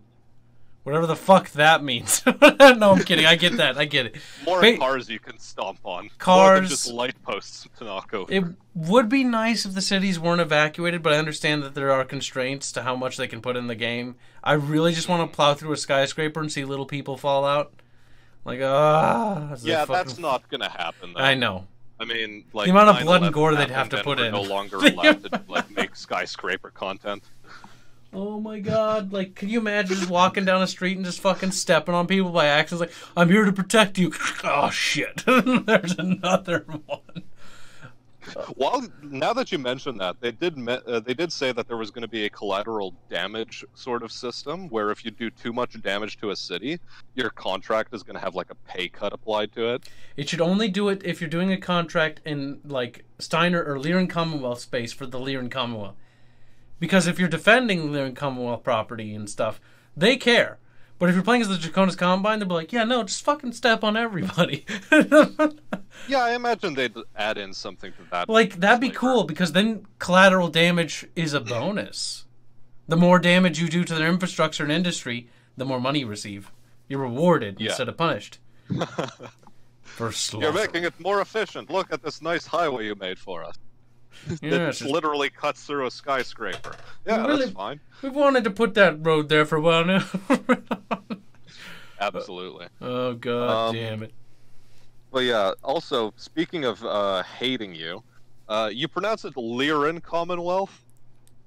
It's Lyran Commonwealth. If you say Lyran, I'll slap you. It's Lyran. No. Lyran.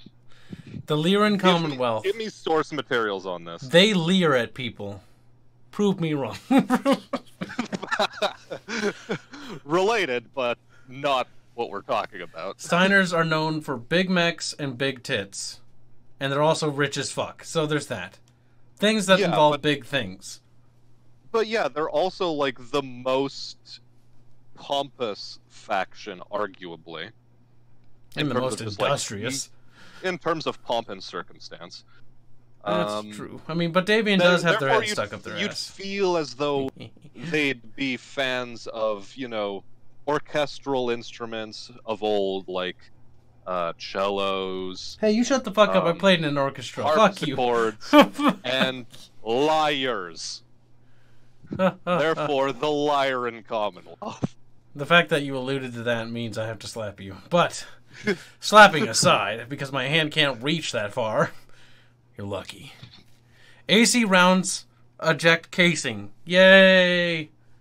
Fluffiness. That was a Mech Assault thing. That was always cool when you fired the AC guns in Mech Assault. Like, yeah, it's not a Super Fluff game or Super Mech Warrior game. It's a spin-off. But, like, you'd see giant shell casings land on fucking people and shit, and it was great.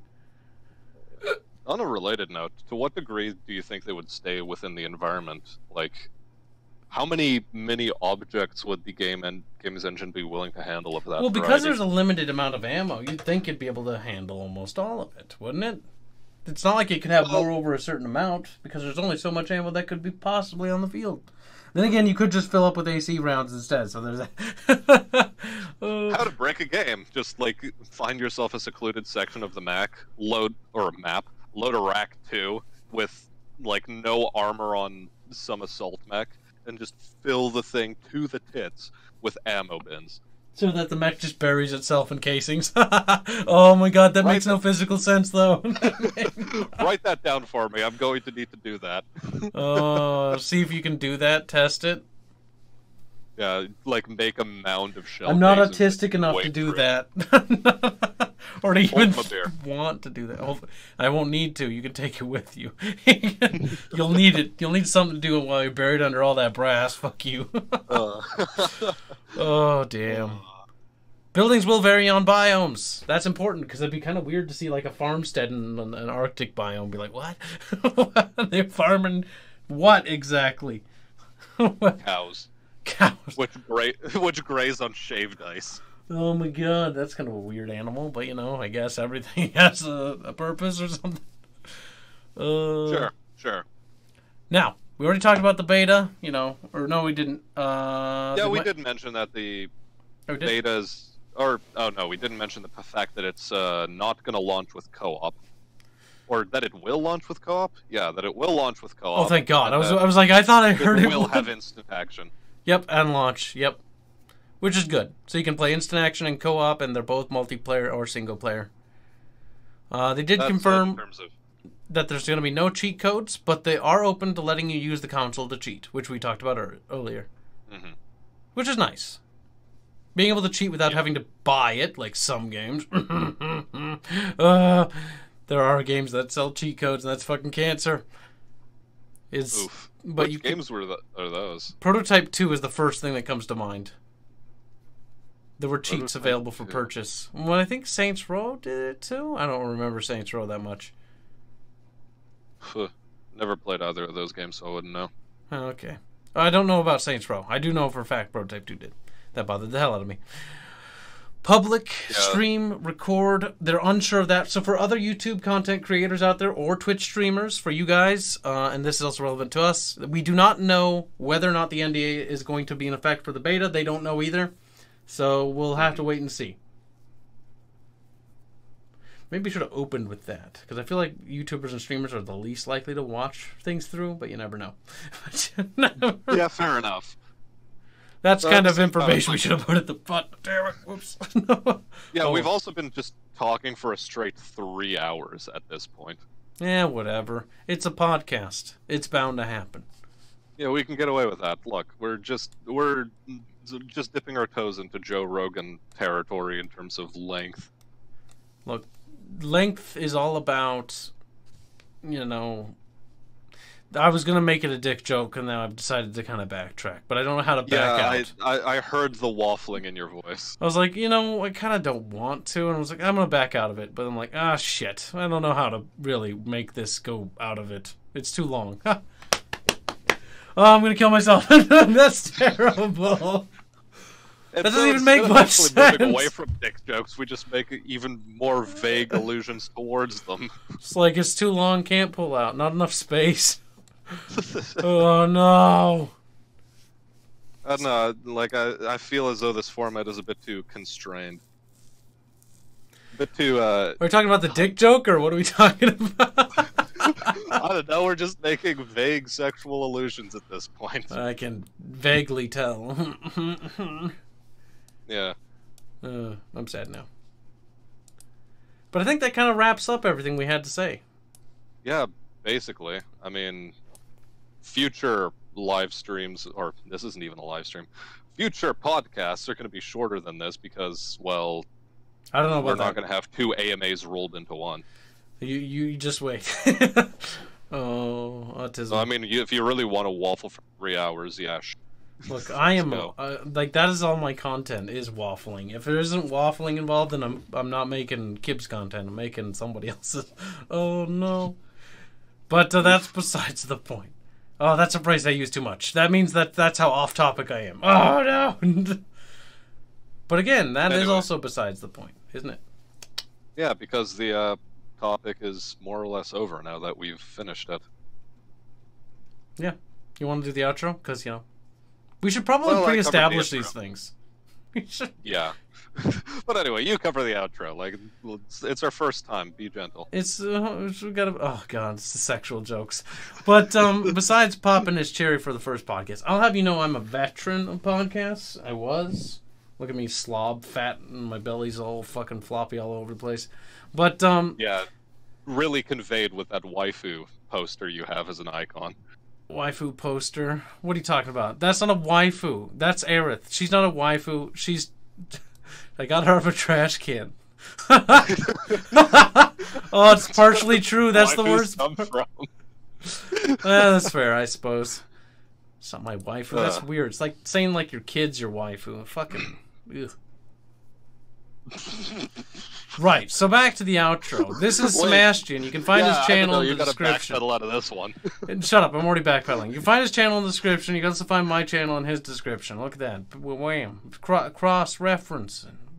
That's not how that works. Oh wow! Wow. Either way, until next time, we'll see you all then. Bye bye.